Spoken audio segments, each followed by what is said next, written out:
Após muitos anos tentando superar a realeza corrupta, a família Corleone dos dias atuais finalmente rouba seu tesouro mais valioso numa noite, apenas para iniciar uma briga entre eles e os capangas do rei.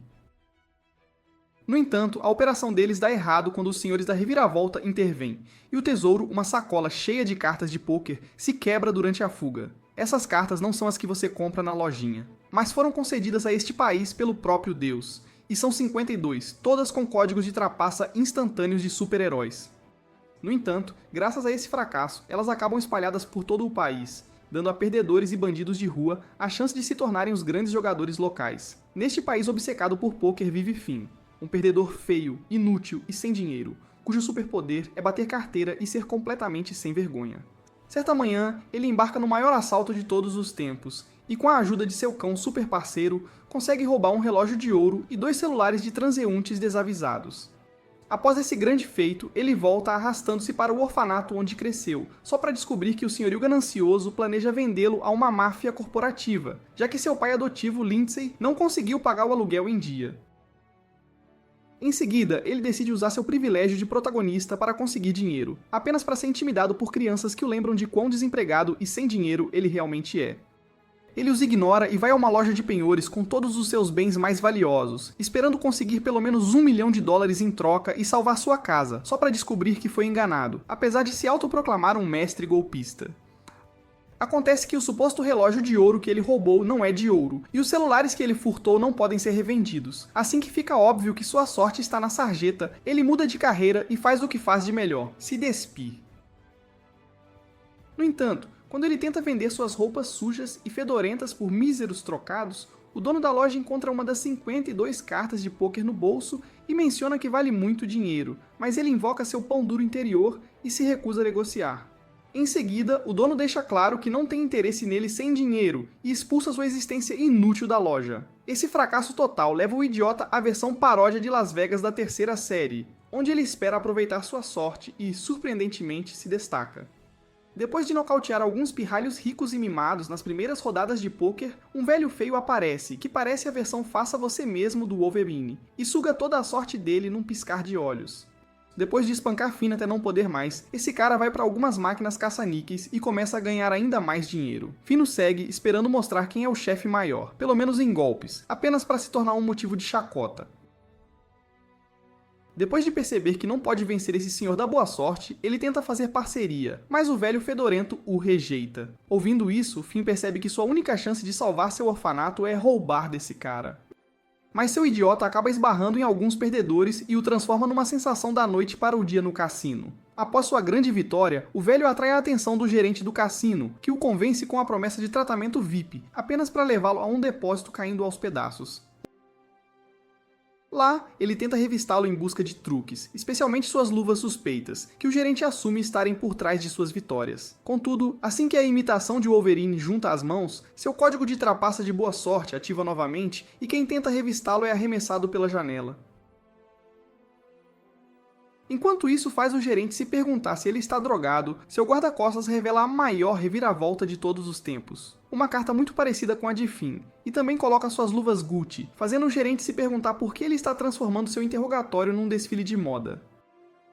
Essa pergunta lhe custa um braço, que vira bolinhas de gude ao toque do impostor. Enquanto isso, outro cara num terno chamativo do Walmart corre para a cena, enquanto o suspeito mostra a imitação de Wolverine sua lábia e o ameaça, dizendo que transformará sua esposa e filho numa obra-prima de mármore se ele não entregar a carta que usa para aumentar sua sorte.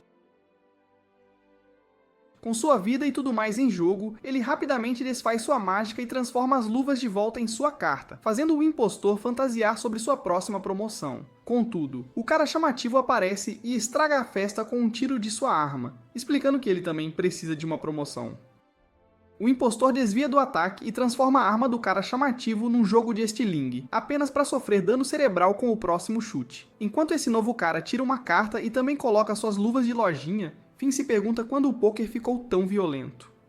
Por outro lado, enquanto os caras brigam, o sortudo tenta escapar, apenas para tropeçar e ser baleado, percebendo que os senhores da sorte o abandonaram. Ao tentar pegar de volta do cara das sobrancelhas estranhas, ele transforma a cabeça dele num smoothie de framboesa, e volta sua atenção para o cara de terno. Finn usa essa oportunidade para escapar, mas não sai de mãos vazias, pois sua habilidade de bater carteira finalmente é útil e ele rouba a carta do cara sortudo do impostor. Enquanto Finn foge com um carro roubado e grandes sonhos de como salvará seu orfanato usando essa carta trunfo da sorte, o impostor o segue em seu carro chamativo e viola mais de 50 leis de trânsito. Ele atira suas bolinhas de gude em Finn, tagarelando sobre a importância das cartas, apenas para colidir de frente com outro carro em alta velocidade numa ponte. Enquanto Finn sobrevive ao acidente graças à proteção do roteiro, ele descobre que o outro carro pertencia ao cara do terno chamativo de antes, que educadamente lhe pede a carta roubada. Contudo, antes que pudessem fechar um negócio, o cara das bolinhas de gude atira na cabeça dele e diz a Finn que seus miolos serão os próximos se não entregar a carta.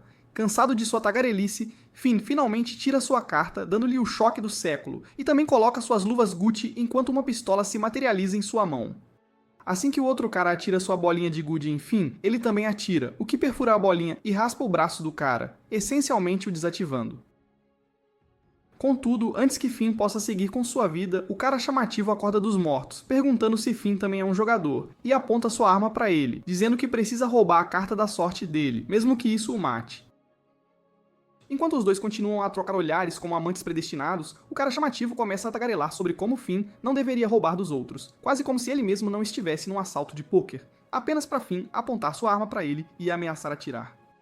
Esse viciado em adrenalina se aproxima de Finn e o manda atirar, apenas para o bromance ser interrompido por outro carro que lança vinhas em Finn, nocauteando-o. Ele acorda mais tarde num quarto chique, cercado por mais 3 pessoas chamativas de terno, e percebe que o velho, cuja especialidade é fazer chá, sabe seu nome. Não só isso, mas esses aspirantes a 11 homens e um segredo até sabem sua bebida favorita e o tamanho do seu... Bem, assim que ele está prestes a denunciar esses perseguidores à polícia, o cara de antes entra e diz a Finn para esquecer sua carta e os eventos da noite passada. Quando ele protesta, enfiam sua pistola na boca dele, ameaçando explodir seus miolos vazios apenas para um telefonema interromper seu funeral. Enquanto o velho estende a mão para atender, a polícia segue um cara suspeito na cidade, apenas para encontrar um bonitão que pensa que é o The Rock. Depois de exibir sua armadura de enredo à prova de balas, esse cara ensina à polícia quem é o verdadeiro chefe. Por outro lado, o velho no estúdio de carro chique se torna o professor não remunerado de Finn e explica como sua carta de aparência comum é um código de trapaça superpoderoso para obter poderes especiais. O problema é que a carta escolhe seu jogador, então nem todos podem usá-la à sua conveniência e os escolhidos são chamados de jogadores. Enquanto Finn se pergunta por que a arma não está mais em sua boca, o velho explica como essas cartas estão espalhadas pelo país, e eles, sendo os 11 homens e um segredo pessoais do rei, foram ordenados a coletá-las. Finn diz que não está interessado em toda a sua tagarelice, apenas para ele dizer ao cara sem dinheiro para aguentar, pois ele será o mais novo funcionário deles a partir de agora. Enquanto os outros funcionários se perguntam o que está acontecendo de repente, o velho se apresenta como Bernard, o mordomo, e exibe sua empresa de carros, Pinochle, explicando como vendem cópias da Tesla como fachada, e nos bastidores opera um esquadrão suicida legalizado. Finn se pergunta por que deveria aceitar a oferta, já que está contente em estar miseravelmente sem dinheiro, apenas para descobrir que o cara das bolinhas de gude, Bob, é membro da família Corleone moderna, os Klondikes, que podem rastreá-lo facilmente para pegar sua carta. Por outro lado, se ele ficar aqui, estará seguro e ganhará bastante dinheiro. Como um verdadeiro rei capitalista, ele imediatamente diz sim ao saber quanto dinheiro ganhará. E a imitação de Alfred imediatamente, devolvendo sua carta, o acolhe em sua gangue criminosa. Depois disso, ele designa Chris, o cara chamativo de antes, para ser mentor de Finn. E a primeira coisa que ele faz é levá-lo a uma loja de roupas, para conseguir um terno chamativo também, para que ele possa se encaixar com o resto deles. Finn pergunta como ele conseguiu ressuscitar depois que o cara das bolinhas de gude definitivamente o matou, e ele revela que imortalidade é o poder de sua carta. Em seguida, eles vão a um café para pegar algo doce, e Chris imediatamente coloca suas calças de playboy e começa a paquerar garotas. Enquanto Finn revira os olhos de perdedor para ele, um aspirante a atleta intimida um garçom pobre e fraco por manchar acidentalmente seu colete de $2, o que irrita Finn. Enquanto ele canaliza seu policial da justiça interior, o cara lança seus punhos apenas para Chris intervir e salvar Finn. Mais tarde naquela noite, ele visita Lindsay e exibe seu novo cargo, prometendo ganhar dinheiro suficiente para salvar seu orfanato. Mas Lindsay o repreende sobre como o dinheiro não é tudo o que importa, mas sim como ele o ganha. Na manhã seguinte, a buzina alta de Chris o acorda, e depois de intimidá-lo por não ter ficado com ninguém, ele o leva numa perseguição de carro inspirada em Velozes e Furiosos, fazendo Finn se perguntar como ele conseguiu sua carteira de motorista. Vendo o carro caro de Chris se aproximar, até a polícia abre caminho e ele imediatamente coloca suas luvas de homem grande, dizendo a Finn para sentar e assistir Senpai-kun cuidar desta missão. Contudo, o imitador segue logo atrás enquanto se aproximam do caminhão e saca sua arma mirando no pneu. No entanto, seu pequeno plano é arruinado quando o bonitão de antes aparece e pula em cima do carro, fazendo Finn o reconhecer instantaneamente como o fraco do café. Ele também descobre que esse cara é a prova de balas. Então Chris lhe causa enjoo de movimento e verifica se ele também é a prova de danos. Uma vez que sua hipótese é provada correta, ele deduz que o superpoder desse cara é endurecer o corpo. Contudo, antes que ele possa explicar algo, Finn avança com seus idiotas e sua arma fraca pra caramba. Por outro lado, o próprio Sherlock Holmes da cidade, chamado Young, chega à cena do crime e deixa tudo para os jogadores, irritando sua parceira exigente Sugar. De volta ao evento principal, Finn se pergunta sobre o transtorno bipolar desse cara e não consegue subjugá-lo com sua arma mágica, apenas para Chris intervir com sua inteligência. Enquanto o bonitão o sufoca, ele o leva para o mar, explicando a Finn como ele precisa usar seus recursos limitados às vezes. Contudo, mesmo quando a carta do bonitão desativa, Chris luta para escapar de seu carro afundando, apenas para Finn intervir com seu olho de águia e pistola. Depois que o dia é salvo, o cara do Aloe Vera e Chris dão as boas-vindas a Finn na High Card, sua gangue criminosa chique, enquanto o líder Theodore diz a Bernard para demitir Finn se ele não produzir resultados. Alguns dias depois, um culto sombrio reza para um deus do fogo improvisado e é abençoado com uma carta de pôquer. Por outro lado, Finn finalmente ganha seu próprio terno chique e se imagina desfilando em Paris quando percebe um sequestro em plena luz do dia. Enquanto ele segue o carro numa scooter roubada, os criminosos covardes, que estão praticamente morrendo de medo da hora alfa do garoto rico sequestrado, dizem a ele para ligar para o pai, implorar por perdão e pedir para trazer 10 milhões de dólares. O garoto, que não se importa nem um pouco com nada disso, diz que não se lembra do número de telefone, o que eles mal acreditam. Antes que pudessem fazer algo com ele, Finn atira nos pneus do carro deles, desativando-o. Assim que os dois perdedores tentam descobrir o que aconteceu, ele escapa com o garoto rico e o leva quase a um café local. Contudo, em vez de agradecê-lo por salvar sua vida, o filhinho de papai arrogante diz a ele para deixá-lo em paz. E quando Finn praticamente implora para ser agradecido, ele lhe prega umas besteiras sobre como ele precisa respeitar as regras de trânsito e valorizar a vida da vítima, em vez de tentar bancar o exterminador o tempo todo. Assim que Finn se recupera desse choque, os sequestradores aparecem e começam sua história de origem de vilão sobre como o pai desse rico destruiu seus meios de subsistência, apenas para o garoto dizer que é natural os ricos devorarem os pobres. Enquanto ele sai, afirmando que não tem tempo a perder com chorões como eles, Finn tenta incentivá-los a entrar em seu arco de redenção apenas para eles lançarem punhos. Ele facilmente desvia dos ataques e explica que, embora entenda que a história deles é trágica, eles não podem simplesmente sair sequestrando pessoas. Contudo, nada entra em suas cabeças duras, então enquanto eles causam estragos, o filhinho de papai desfruta de um chá quente até Sugar aparecer e prender todos eles, incluindo Finn e o pirralho rico. Na sala de interrogatório da delegacia, Finn tenta novamente usar sua lábia no garoto rico, apenas para desencadear seus problemas com o pai e fazê-lo sair. Ele o segue sorrateiramente, apenas para descobrir que ninguém os está impedindo. Mais tarde, enquanto Sugar protesta, Young diz a ela para parar de ser chata se valoriza sua vida inútil. Por outro lado, os outros dois perdedores são resgatados por sua irmã mais velha viciada, que invade com o poder de sua carta de pôquer e jura trazer punição divina sobre o filhinho de papai. Enquanto isso, apesar de ignorá-lo no início, o pirralho rico fica impressionado por Finn depois de comer seu cachorro quente e mais tarde o ouve falar sobre sua trágica história de fundo e como nunca viu seus pais depois que morreram num acidente de carro que milagrosamente não o arranhou. Isso os promove ao status de melhores amigos, e enquanto eles mais tarde pegam o metrô para casa juntos, a mulher psicótica de antes aparece com seus lacaios fracos e começa a incendiar o trem inteiro na esperança de conseguir o pai do herdeiro ao telefone. Inicialmente, ele insiste que não sabe o número, mas depois de ver Finn sofrendo com o calor, ele concorda com os termos deles. Enquanto o trio viciado os leva ao seu esconderijo secreto e se imerge em seus rituais satânicos estranhos, Finn tira as chaves que havia roubado e liberta as mãos deles das algemas. Nesse momento, os fracotes se aproximam de Finn, e depois de revelar como farão carne moída do pirralho rico, começam a se perguntar quem é esse cara com aparência de falido ao lado dele. Finn não fica muito satisfeito em ouvir isso, e num ataque de super reação, tira sua carta e lança artilharia pesada sobre eles. Assim que ele diz ao filhinho de papai para correr para fora, ele o manda estar atento à situação, apenas para Finn ir por conta própria. A mulher psicótica sobrevive ao ataque e vai atrás dele. Finn, por outro lado, ao perceber que suas balas são muito fracas para enfrentá-la, se esconde atrás de alguns barris enquanto ela tenta ao máximo incendiá-lo. Eventualmente, ele é dominado, e assim que está prestes a encontrar Deus, o carro antigo de Chris bate para salvá-lo. Para a surpresa de Finn, Chris fica tão surpreso quanto ao vê-lo lá, e acontece que ele está ali pelo pirralho rico cujo nome é Leo. Ele pergunta quanto dinheiro ele trouxe, apenas para descobrir que é $1 milhão. Ao ouvir isso, os ladrões falidos os lembram que pediram 10. Contudo, antes que pudessem colocar as mãos no dinheiro, Leo sorri e tira sua carta, fazendo o queixo de Finn cair. Ele então chuta o dinheiro para o ar, e assim que os perdedores tentam pegá-lo, ele o transforma num canhão pesado e super poderoso, e os aniquila com um tiro. Mais tarde, enquanto ele pega a carta da mulher psicótica, a estátua de seu deus de lata começa a desmoronar sobre Leo, apenas para Finn bancar seu cavaleiro de armadura brilhante e salvá-lo.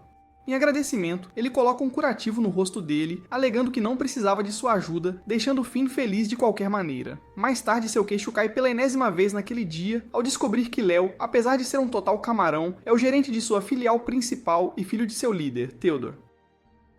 Assim que ele se recupera desse choque, Leo transforma ele e Chris em seus cachorros de colo, e repreende Finn sobre como ele nunca mais deveria bancar o herói imprudente. Alguns dias depois, Wendy, uma das outras jogadoras da High Card, sonha com seu pai e sua aura de nível divino, enquanto ele empunhava sua katana e recorda como sempre que pegava a carta dele, sentia como se algo a estivesse consumindo. Ela também sonha como ele sempre lhe dizia que se quisesse herdar sua carta, precisaria levar a vida de uma Ned solitária, um lembrete que a acorda. Assim que se levanta, percebe que está atrasada e recebe um lembrete diário de quão bagunçada sua vida realmente é, dada sua casa bagunçada e seu alcoolismo limítrofe. Enquanto ela sai rapidamente, uma coisa após a outra continua lembrando-a porque a morte é melhor que a vida, e ela acaba perdendo o ônibus. Enquanto mal consegue chegar ao showroom, os gritos de horror de Chris a cumprimentam, pois Finn finalmente consegue um grande cliente como seu primeiro, algo que o Senpai Kun tem dificuldade em digerir, dado seu metabolismo fraco.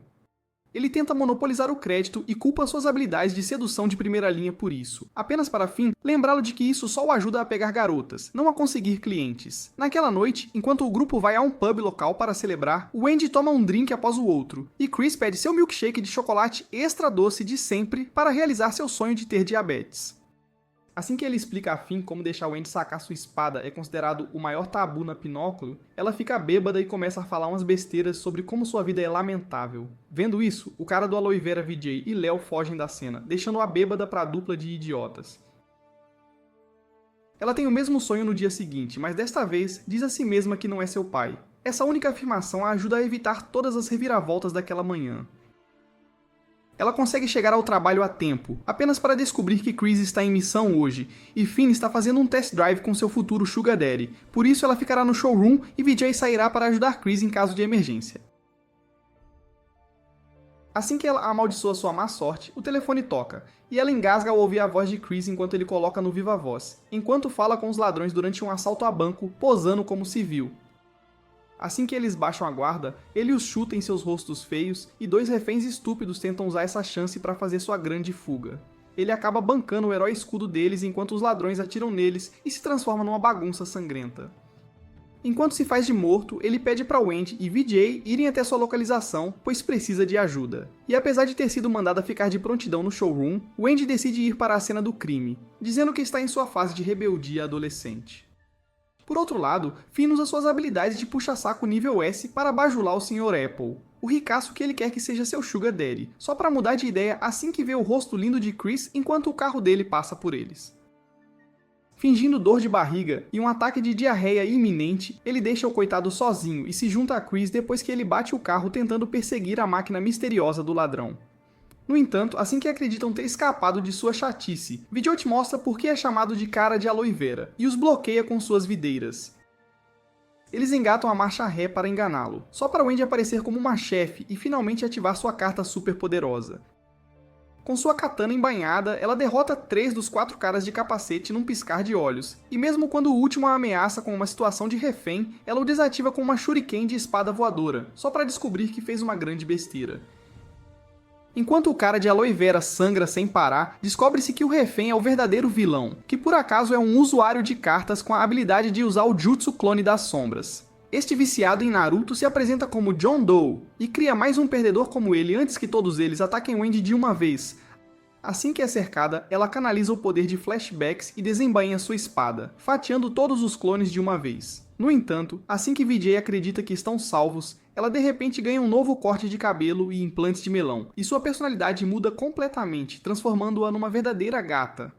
O cara de aloe vera covarde imediatamente se esconde atrás de um poste, deixando John Doe apanhar sozinho. Enquanto o alter ego de Wendy vê todos os clones dele como um buffet à vontade, Vijay avisa Chris sobre a chegada de Love P.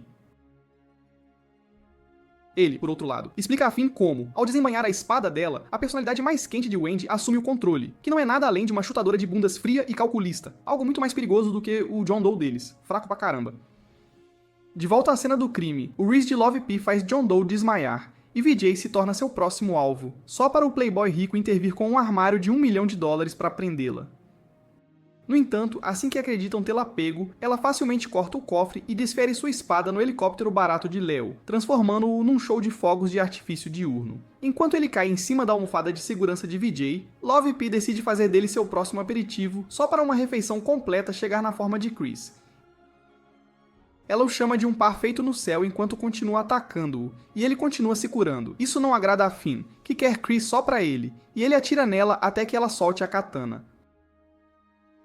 Com a katana fora, ela cai inconsciente, e algumas horas depois, Wendy acorda num quarto no Pinnacle com Finn esperando ao lado dela. Depois de causar todo aquele estrago, ela tenta se fazer de vítima e jura que nunca mais vai trazer Love P à tona, só pra Finn lembrar que ela pode fazer o que quiser, pois todos estão ali como seus servos não pagos pra limpar a bunda dela, fazendo-a sorrir. Enquanto isso, depois que John Doe é levado sob custódia policial, descobre-se que ele é um dos Klondikes, e Young apenas suspira porque está cansado deles agindo como se vivessem num filme de John Wick. Sugar, por outro lado, não entende por que Chris não está sendo trazido para interrogatório, e dá uma bronca em seus superiores sobre como eles precisam se organizar e ir atrás de funcionários da Pinnacle quando estão envolvidos com tais coisas, só para eles dizerem que não são pagos o suficiente para isso. Nesse exato momento, um subordinado entra no escritório e afirma que a decepção Klondike quer falar com ninguém além de Young, e ele envia seu maior soldado em seu lugar. Ver uma garota feia entrar na sala em vez do velho Young inicialmente irrita o criminoso, mas quando ela oferece protegê-lo como testemunha em troca de informações sobre os Klondikes, esse covarde rapidamente cede e a manipula com suas lágrimas de crocodilo, reclamando que a família o matará se o pegarem. Ela lhe dá um discurso chato sobre como a polícia é legal, e esse idiota fraco acredita instantaneamente que uma garota burra pode salvá-lo dos Corleones modernos. Enquanto isso, o detetive suspeito liga para Theodore, exigindo saber por que seus funcionários continuam sendo pegos ultimamente, só para ele dizer para ele ir tomar um ar. Daí em diante, Sugar assume o papel não remunerado de interpretar James Bond e a caminho de obter um PhD em estocologia, ela descobre que os funcionários da Peanut Pill não têm contato com os Klondikes e não fazem nada suspeito. Por outro lado, Young tenta a sorte ao invadir uma festa dos Klondike e critica Bob por ter sido enganado por um amador e ser promovido a escriturário em sua família mafiosa. Esse cara tem TPT por causa disso, e jura que vai acabar com Finn quando o pegar. Mais tarde, enquanto Young participa da festa, Van Klondike, o chefe da família, finalmente aparece e tagarela sobre como está farto de beijar os mesmos homens feios e velhos e lamenta ter que fazer isso, para que possam pagar-lhe dinheiro de caridade para que ele possa aterrorizar mais famílias. Mais tarde, ele traz um cativo mascarado, que fazia parte de sua família até ontem, e ele acaba sendo John Doe. Young não está muito surpreso, pois viu isso de longe, e aproveita o show enquanto Ban o repreende por trair sua confiança e sua família só para se poupar de uma viagem à Terra da Decepção. Mesmo enquanto John implora por perdão, esse mafioso de primeira apenas ri de sua miséria como um sádico de classe mundial, e transforma seu pescoço num espremedor de frutas cítricas enquanto o torce. Em seguida, o idiota do John Doe se transforma num smoothie de veludo vermelho, enquanto todos assistem a isso horrorizados, jurando nunca trair esse psicopata sádico. Por outro lado, a paranoia de Finn sobre os Klondikes o faz sacar a arma para um estranho Stalker, só para ser ninguém menos que a rainha dos esquisitos, Sugar. Graças a esse movimento genial, ela captura o membro mais baixo da hierarquia da Pinnacle e o arrasta para a delegacia de polícia. No entanto, a pequena viagem deles termina num desastre de trânsito quando um ônibus escolar bate neles, e eles mal sobrevivem. Assim que se recuperam desse choque, Sugar percebe que bateu a cabeça burra com muita força, e a gravidade de repente desaparece e o ônibus começa a voar. Vendo esse horror bem diante deles, Finn diz a ela para desfazer suas algemas, e eles mal conseguem a tempo e salvam suas bundas miseráveis antes que se transformem em hambúrgueres esmagados. Em seguida, Finn encontra uma vilã descolada com luvas de grife de edição limitada caminhando em direção a eles, e percebe que seu terno chique não é páreo para ela. Mesmo enquanto ele aponta a arma para ela, ela apenas o lembra de como ele é fraco, e usando o telecinese responde à bala dele com um carro esportivo chique. Em seguida, ela muda seu foco para o pescoço de Sugar, que tem se intrometido nos negócios deles ultimamente. Enquanto ela a sufoca, ela brinca com a arma de Finn também e a aponta na direção dela. Como esse mocinho ainda não está pronto para seu arco de vilão, ele mal consegue errar na cabeça arrogante de Sugar, e a vilã sai com um aviso para os dois. De volta à casa dos Klondike, Young se encontra com Ban e seu ajudante Tilt, e pergunta a ele sobre o que está acontecendo no país após o ataque deles ao Palácio Real um mês atrás. Ele se pergunta onde estão as cartas que estavam guardadas na casa segura do palácio agora, e por que, após esse incidente, mais e mais jogadores estão aparecendo nas ruas. Ben apenas sorri e diz a ele para parar de tratá-lo como seu noticiário pessoal da BBC, e vai embora depois de dizer que eles não são mais realmente amigos. Por outro lado, Sugar finalmente percebe no que está se metendo e molha as calças com a aura persistente da vilã Emo. Finn diz a ela que é melhor ela cuidar da própria vida de agora em diante, mas ela insiste que é uma nerd que não consegue dormir a menos que resolva esse mistério. Não impressionado, ele faz um Uno reverso nela ao algemar a mão dela ao carro e vai embora depois de dizer a ela para esfriar a cabeça.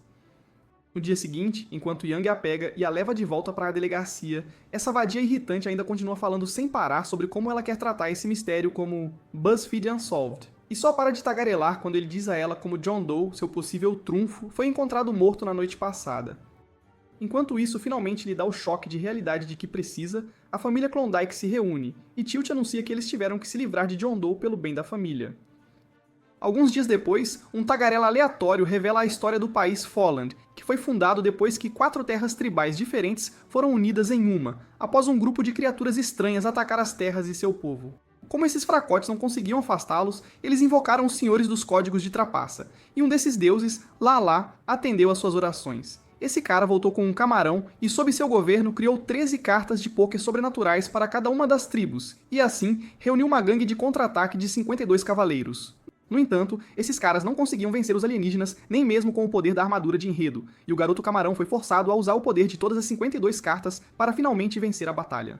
Como esperado, ele se tornou o primeiro rei de Forland, e a musa de muitos aspirantes a Shakespeare na cultura moderna. Embora a maioria dos normies não acredite nessas cartas, esse tagarela aleatório revela que no grande leilão de hoje, eles estariam colocando uma dessas cartas para o jogo de lances. E como esperado, um dos convidados principais acaba sendo o viciado em pôquer, Leo. Seu maior rival nesta busca acaba sendo uma cópia barata de James Charles com extensões de cabelo chamado King, que é meio celebridade da internet e meio abominação humana. Raikard também não consegue acreditar que estariam indo contra um palhaço desses, particularmente Finn, mas ele está muito ocupado vomitando as tripas para se concentrar em qualquer outra coisa. O Homem de Aloe Vera revela que eles estariam trocando a carta real por uma falsa hoje, e a Polícia de Justiça Interior de Finn é acionada, fazendo-o se perguntar se eles estariam realizando mais um roubo de cartas hoje. É quando Leo entra na sala e o lembra que as cartas inicialmente pertenciam ao rei antes de serem roubadas, então eles estariam apenas as devolvendo. Ele também percebe que Finn ficou muito mais feio que o normal, e diz a ele para desistir da missão de hoje se suas entranhas não estiverem cooperando, já que não podem tê-lo manchando a reputação de Pinocchio com seu brilho intestinal. Assim que Finn protesta contra isso, Chris o defende também, e Leo não consegue lutar contra seu Rhys Giga Chad, permitindo que Finn continue com o plano inicial. Enquanto o plano deles é colocado em ação, Finn consegue roubar as chaves de um guarda apesar de sua saga de vômito contínua, e as joga para Vijay. Ele os leva para Wendy, que canaliza sua donzela em perigo interior para atrair a atenção de um dos funcionários do navio de cruzeiro e o seduz para entrar no quarto com ela. Enquanto ela se mete numa situação R18, os tentáculos de Vijay pegam o cartão de segurança desse cara, que Chris usa para encantar seu caminho até o cofre com a carta de pôquer. Enquanto ele mais tarde o leva para o elevador a caminho do palco do leilão, Vijay usa suas habilidades de hacker de meio período para manipular as imagens do CFTV, já que não podem contratar um hacker profissional com todo o dinheiro que Leo planeja apostar na carta para superar King e seu autoproclamado inimigo. Enquanto isso, o esquema de troca de cartas de Chris vira pó quando Blitz, o braço direito de King e a versão humana de Pikachu aparece atrás dele como o Undertaker e eletrocuta sua existência burra. No entanto, suas pernas robustas conseguem mantê-lo vivo, junto com sua armadura de enredo de imortalidade. Enquanto isso, King sobe ao palco e começa a dar lances na carta, assim que Leo percebe que seu grande assalto falhou miseravelmente. Isso faz tentar desesperadamente superar King no lance, que, por ser mesquinho, não vai deixar um garoto vencer contra ele. Por outro lado, assim que o toque no jutsu de Blitz falha em convencer Chris, Finn aparece para resgatá-lo só para colocá-lo em outra situação de refém graças aos seus problemas intestinais. Sabendo que nenhuma carta é mais importante do que a bromance deles, ele desiste da luta só para imediatamente chutar o Troller na direção do palco, garantindo que a gorda conta bancária de Léo acabe pegando-a.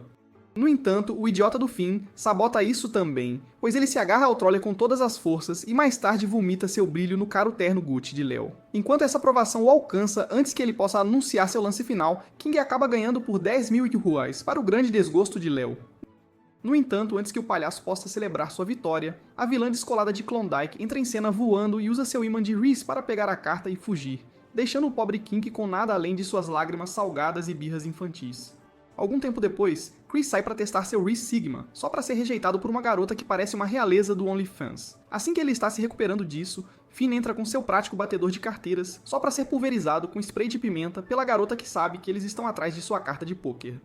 Ela também sente o cheiro da bromance deles de longe, e os ajuda a se aproximar usando a habilidade de sua carta e grudando as mãos deles.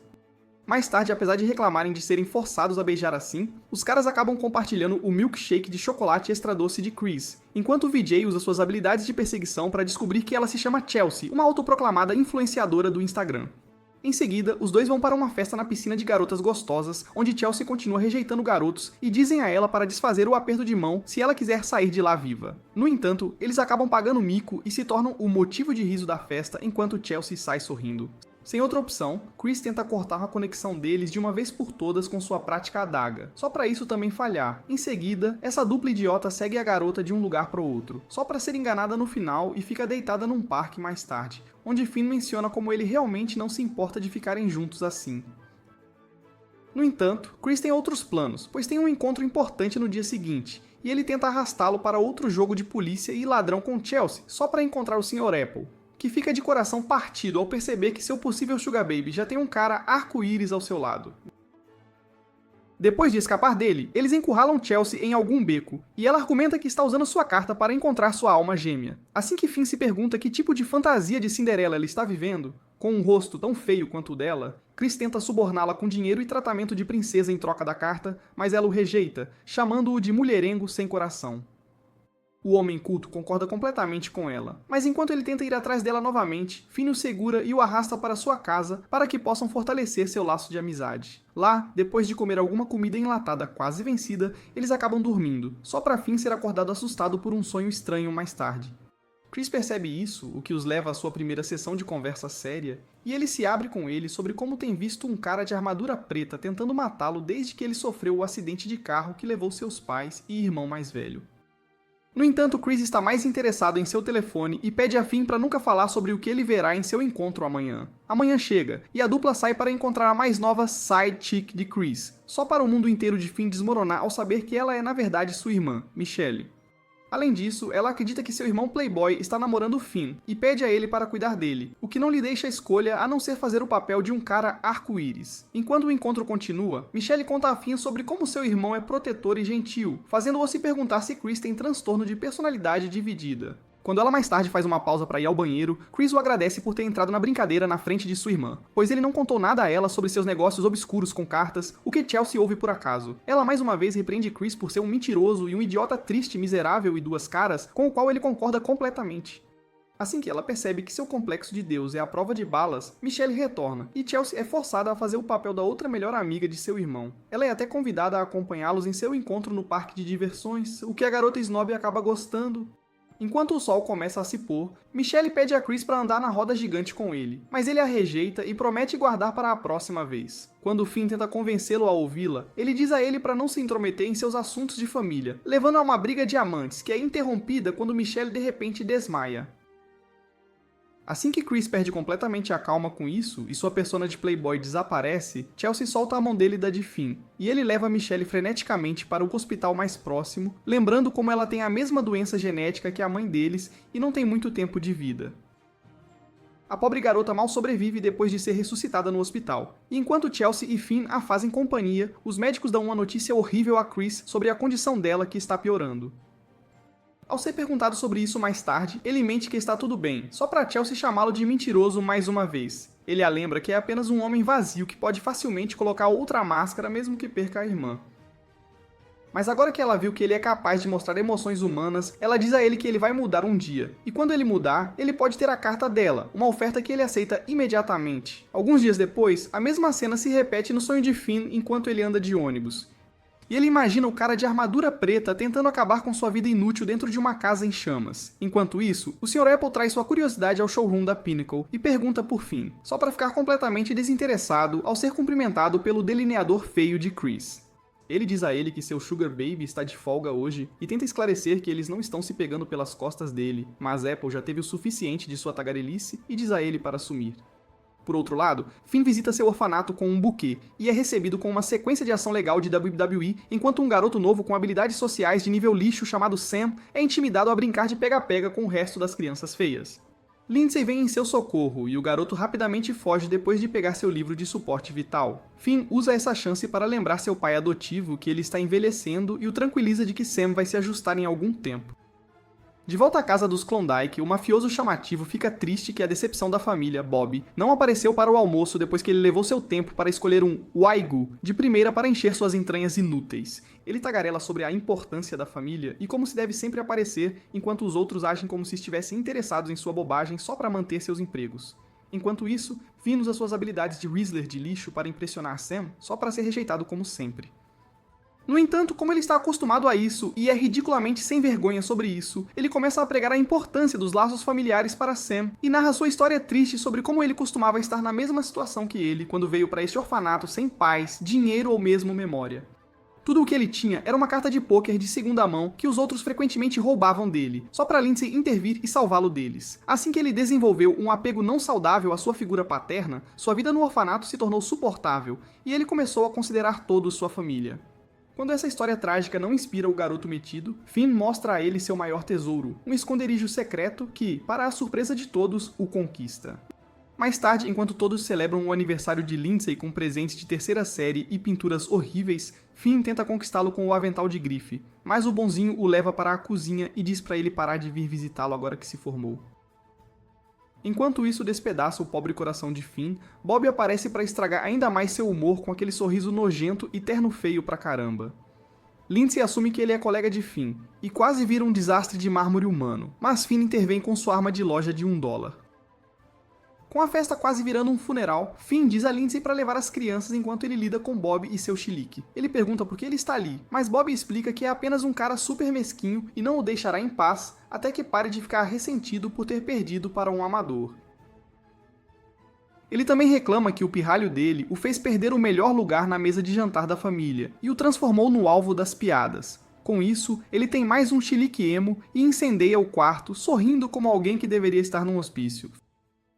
Finn aproveita a chance para botar juízo na cabeça dura dele, só para perceber que esse cara não é apenas um maluco, mas também um sanguessuga. Enquanto ele se esconde atrás de uma mesa com sua bunda de maricas, os arquivos deletados de sua memória começam a voltar e a casa de seus pesadelos de repente surge diante dele, mas Sam o distrai quando corre pelo corredor. O viciado também percebe isso e atira suas bolas nele numa tentativa de violar ainda mais direitos civis, mas Finn o protege e eles fogem para o quarto dele. Assim que Sam pega seu livro de apoio emocional, eles vão juntos para o telhado, mas Bob aparece diante deles mais uma vez em toda a sua glória psicótica. Finn ajuda Sam a sair do telhado antes de se virar para o carente de atenção e dizer a ele como Lindsay sempre o ensinou a dar uma surra em gente de má índole como ele. O caçador de fama apenas sorri e atira suas bolas em Finn, só para levar um soco na cara bem onde sua audácia reside. Ainda assim, sendo um perdedor amargo que está desesperado demais para lamber as botas de Ban de perto, ele tira 2 cartas com o número 3 e joga uma mão X. Como Finn ainda é um novato, ele não tem ideia de que tipo de jogada de poder absurda é essa. Bob, por outro lado, se torna um honrado com seus 6 olhos novinhos em folha e atira nele com suas bolas metálicas novas e aprimoradas. Enquanto Finn cai de cara no chão, o fogo que sai de trás desse maníaco desencadeia seu TFT, e ele atira cegamente no deus do lodo, só para descobrir que ele agora é a prova de balas. Num acesso de seu poder, o alienígena Bob agarra Finn pelo pescoço e o arrasta pelo telhado, reclamando que vai apagá-lo da existência com esse fogo, exatamente como fez com os pais dele. Isso traz uma onda de flashbacks, e Finn cai de joelhos quando seu cérebro burro não consegue acompanhar. No entanto, pouco antes de Bob poder acabar com ele, a armadura de enredo entra em ação quando uma gata atira nele de um prédio distante e o viciado dos Klondikes encontra seu fim. Alguns dias depois, a cidade entra em caos após bombardeios terroristas consecutivos e Chris é arrastado para isso, junto com o resto de seu esquadrão suicida. Ele reclama que isso não fazia parte de sua descrição de trabalho. Assim que Léo o manipula para acreditar que sim, contanto que o Poker esteja envolvido, ele encontra 2 chefões da gangue da máfia, ambos usuários de cartas. O Brutamontes gigante usa seus músculos bombados por esteroides e o código de trapaça da carta para fazer o chão tremer sob os pés de Chris. E é assim que eles escapam. Ao mesmo tempo, a vilã descolada da família se esgueira no carro com o primeiro príncipe e o transforma em um milkshake de morango. Enquanto essa notícia se espalha pela cidade, ela entra em lockdown, e Sugar mais uma vez se encarrega de importunar o jovem velho e cansado e fazê-lo se sentir um lixo por ficar calado. Enquanto isso, o chefe de High Cart, Theodore, inspirado em Jojo, visita o funeral do príncipe para prestar seus respeitos ao rei, que lhe diz para controlar as cartas antes que elas caiam em mãos ainda mais gananciosas. Assim que ele sai, Ban se intromete para esfregar sal nas feridas dele e afirma que as cartas são feitas para serem jogadas, seja para exibir o poder ou o controle de alguém. Irritado com a audácia dele, Theodore imediatamente pede ao seu ajudante para reunir seu pequeno grupo de mínimos. Enquanto tudo isso acontece, Finn apodrece em sua cama, ainda se recuperando da surpresa de aniversário de Lindsay de dias atrás, e Chris espera Michelle melhorar. Assim que ele sai do quarto dela, Bernard o chama para a sede deles e explica que as últimas ordens de Theodore para ele são recuperar todas as cartas conhecidas. Ele transforma Vijay e Wendy numa dupla e os envia para uma cidade, enquanto Léo, sendo o exército de um homem só que ele é enviado para outra, completamente sozinho. Chris é designado para ir com Finn, fazendo-o se perguntar como, já que ele não aparece há semanas.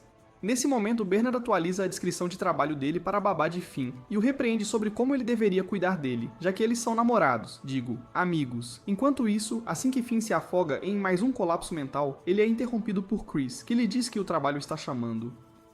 No entanto, ele insiste que tudo é sem sentido agora que o lar que ele queria salvar não existe mais. Ele o convence de que lar não precisa ser um lugar, pois pode ser uma pessoa, um sentimento e até mesmo um local de trabalho. A última coisa o irrita, mas antes que ele possa mandá-lo sumir, Chris o lembra que eles são amigos, só para ser colocado na zona de colegas por ele. Enquanto isso o desanima completamente, Chris deixa Finn com nada além de uma barra de proteína cheia de amor, fazendo-o se sentir culpado com o sucesso. Apesar de inicialmente rejeitar a proposta, Finn muda de ideia, e como uma verdadeira heroína de comédia romântica, chega à estação de trem no último minuto, para a alegria de Chris. Por outro lado, Jasper, chapado de cocaína, e Alex, bombado de esteroides da família Klondike, recebem uma dica sobre a localização de Finn e Chris enquanto eles criam laços traumáticos sobre sua falta de importância na família, sendo as rainhas da reclamação que são. De volta ao trem, Chris explica a Finn que eles estão contra Aya, uma portadora de cartas com armadura de enredo de alto nível, e se pergunta o que o fez mudar de ideia. Finn revela que foi principalmente FOMO, mas ele também está ali porque se sentiu mal por tê-lo excluído quando ele só estava tentando ajudá-lo. Emocionado, Chris diz a Finn que ele não precisa sentir que seu lar está perdido enquanto Lindsay ainda existe só para descobrir que esse pobre coitado foi literalmente expulso de sua família. No entanto, ao ver Finn reclamar que a bunda ingrata de Lindsay disse para ele nunca mais aparecer com a cara feia, ele diz que adultos são mentirosos ainda maiores que a ex-mulher de Jack Sparrow, simplesmente porque são emocionalmente constipados, algo que ele entenderá quando for a vez dele de traumatizar os próprios filhos. Após essa sessão de terapia não paga, os manos chegam à sua parada e tentam sair do trem, mas Jasper aparece com um sorriso feio no rosto. Ele diz para eles ficarem quietos em sua cabine e entregarem as cartas para que ele e seu parceiro possam se tornar os filhos favoritos do papai.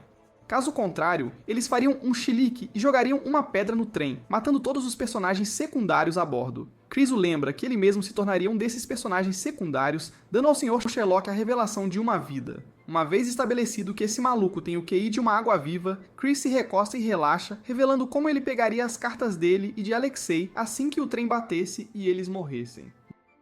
Jasper o lembra que Finn ainda está a bordo, só para descobrir que Chris se importa mais com sua próxima promoção de emprego do que com seu amigo inútil e de merda. Irritado, Jasper explode o vagão e tenta atacar Finn, assim que Alex joga uma pedra gigante de cima. Chris contra-ataca jogando Finn do rio abaixo e vai para o pescoço de Jasper, chutando-o para fora do trem. Percebendo que está praticamente morto, esse maricas conjura sua magia de carta para inutilizar os trilhos do trem, mal impedindo que o trem bata. Enquanto isso, Chris avista Alex e vai atrás dele. Finn é levado pela correnteza até a margem, e uma mulher de meia-idade o encontra. Quando ele acorda, a primeira coisa que vê é a versão animada de Lizzo, e se pergunta se foi Isekai'd, só para perceber que é Aya, só que mais feia. Ele se preocupa que possa ter perdido sua virgindade para uma velha bruxa, só para ela lembrá-lo que os ratos fedorentos de Theodore não são o tipo dela. Assim que ele suspira aliviado com o primeiro problema, o segundo ataca, e ele percebe que sua cobertura foi descoberta. Além disso, descobre-se que Aya também é membro da High Card e já sabe por que Finn está ali. Enquanto isso, todos em Pinóquio ficam sabendo da fuga de Finn e Chris e pedem a Léo para deixá-los ir e ajudar a encontrá-los. Mas o filhinho de papai metido insiste que não irá contra as ordens de Theodore. Por outro lado, enquanto as notícias sobre o incidente do trem se espalham, Finn descobre que Chris também está desaparecido. Quando ele menciona o nome dele, descobre-se que Aya também está afim dele.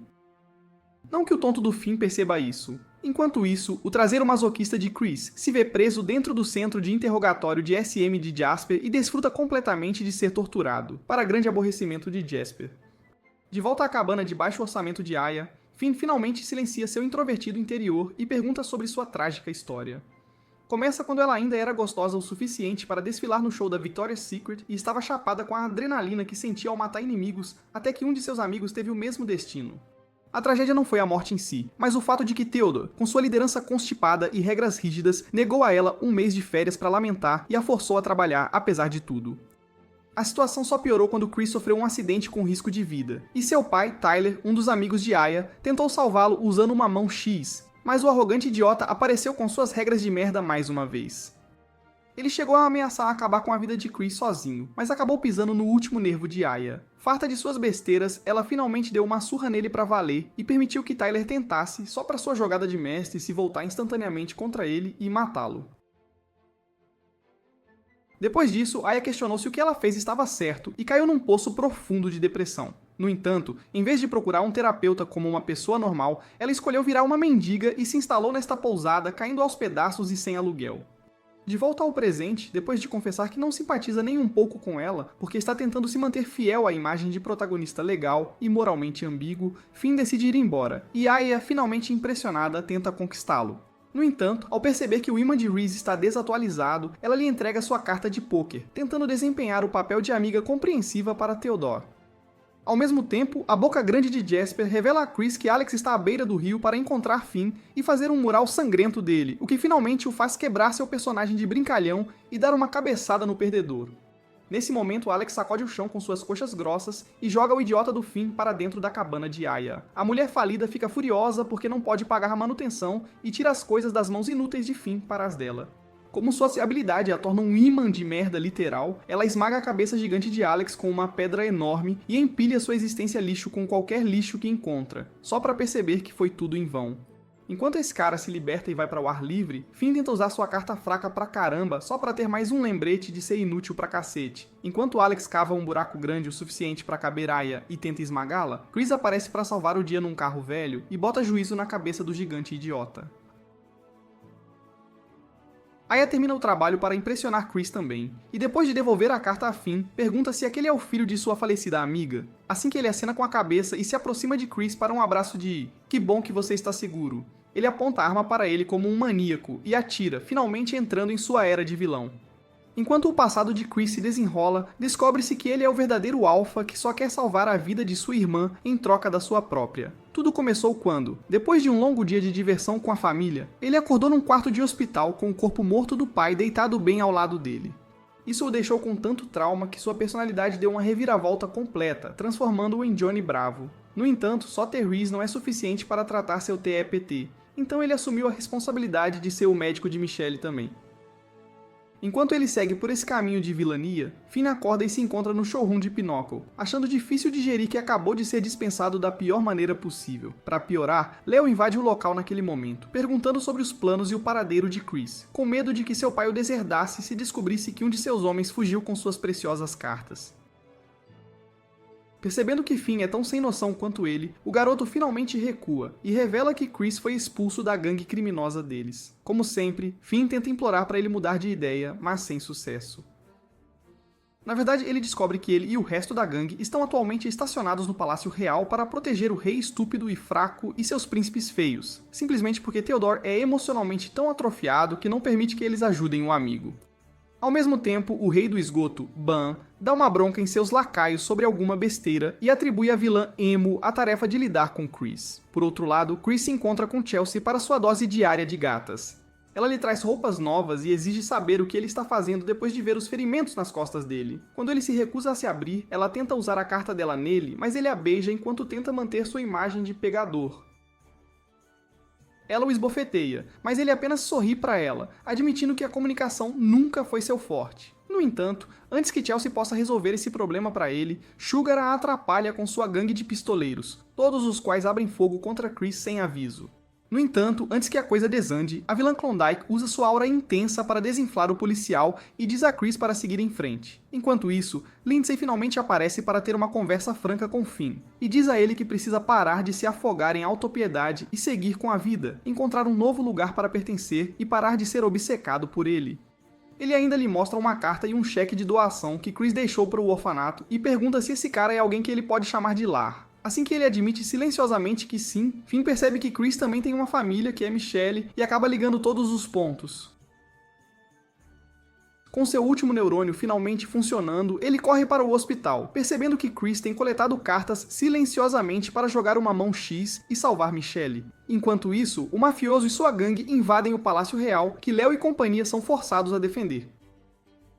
Por outro lado, Chris invade o hospital com sua arma, e essa notícia chega a Sugar, que imediatamente vai para a cena do crime com Chelsea. Finn também vai, mas tudo o que ele encontra é a cama vazia de Michelle e uma carta de Chris. Ao ligar para ele em seu novo número, ele descobre que quem deu a dica a Alex e Jasper sobre a carta de Aya foi ele, e que ele fez tudo isso para salvar sua irmã. Quando Finn tenta bancar o policial moral e sugere que poderia tê-lo ajudado a encontrar outro caminho honesto. Chris puxa sua carta de reversão do Uno e o coloca na zona de colegas. Finn tenta convencê-lo a considerá-lo sua família também, não apenas Michelle, mas o Digashed o deixa no vácuo. No entanto, assim que ele sai, a maior fã de Theodore, Owen, aparece com uma arma e atira na cabeça dele, mas a armadura de enredo o salva. Assim que Chris vai embora, esse cara desconta sua frustração em Finn e o demite do emprego. Ao mesmo tempo, mesmo enquanto Vijay e Wendy estão sendo massacrados no palácio pelos lacaios de Van e o próprio Léo está praticamente acabado, ele se recusa a dizer ao pai para resolver a própria bagunça ou deixá-los ajudar Chris. Enquanto isso, Finn abusa de seu privilégio de protagonista e diz a Owen para tirar as mãos sujas de Chris. Mas o Elsa masculino diz que fará tudo o que Theodore pedir, já que é pago para lamber as botas dele.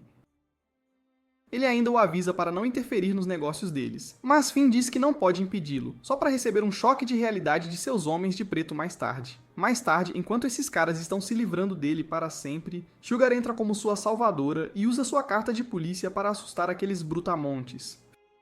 Finn usa essa chance para usar seu único superpoder, roubar, e corre para fugir na van da polícia, onde encontra Chelsea como um presente surpresa. Sugar segue o exemplo dele e abandona sua alta moral para roubar o carro dos grandalhões, e vai logo atrás. Enquanto isso, Chris usa seu Riz de nível divino para escapar de um posto de controle policial só para um cara ciumento se intrometer e questionar sua identidade. No entanto, antes que as coisas fiquem difíceis, Ban ataca com sua aura infinitamente alfa e diz a Chris que é seu maior fã, pois gosta de pessoas que usam o poker para seus próprios fins egoístas.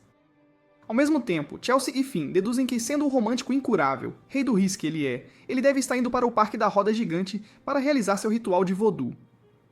De repente, o imitador de Alfred intervém via rádio do carro e revela que tem bancado o James Bond por um bom tempo e escutado Finn suspirando por seu suposto amigo através do microfone que ele colocou em seu casaco Gucci.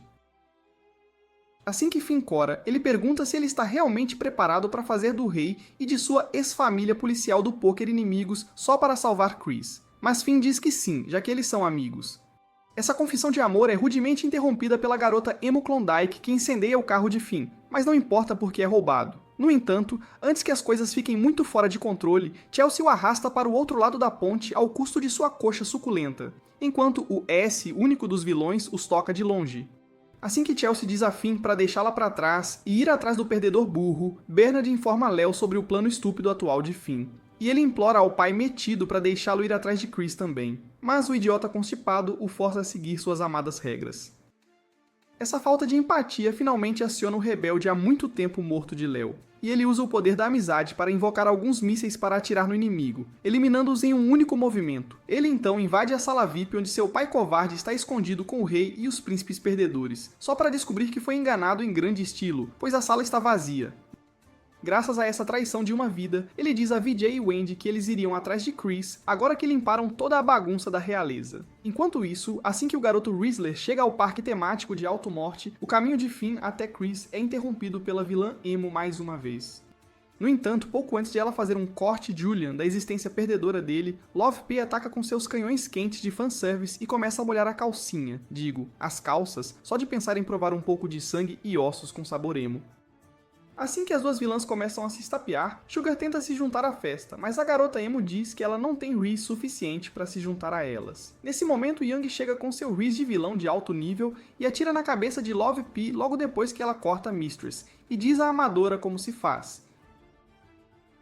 Enquanto ela instantaneamente se junta ao seu fã-clube de um homem só, Finn dirige com Bernard até o parque temático, mas Chris ativa a mão X muitos minutos antes que ele possa chegar lá. Assim que Finn deseja poder voar, Leo aparece com todo o dinheiro da sua herança e cria extravagantes pedras de ouro para ele dirigir até Chris mais rápido, só para se envergonhar quando sua conta bancária fica zerada bem no meio.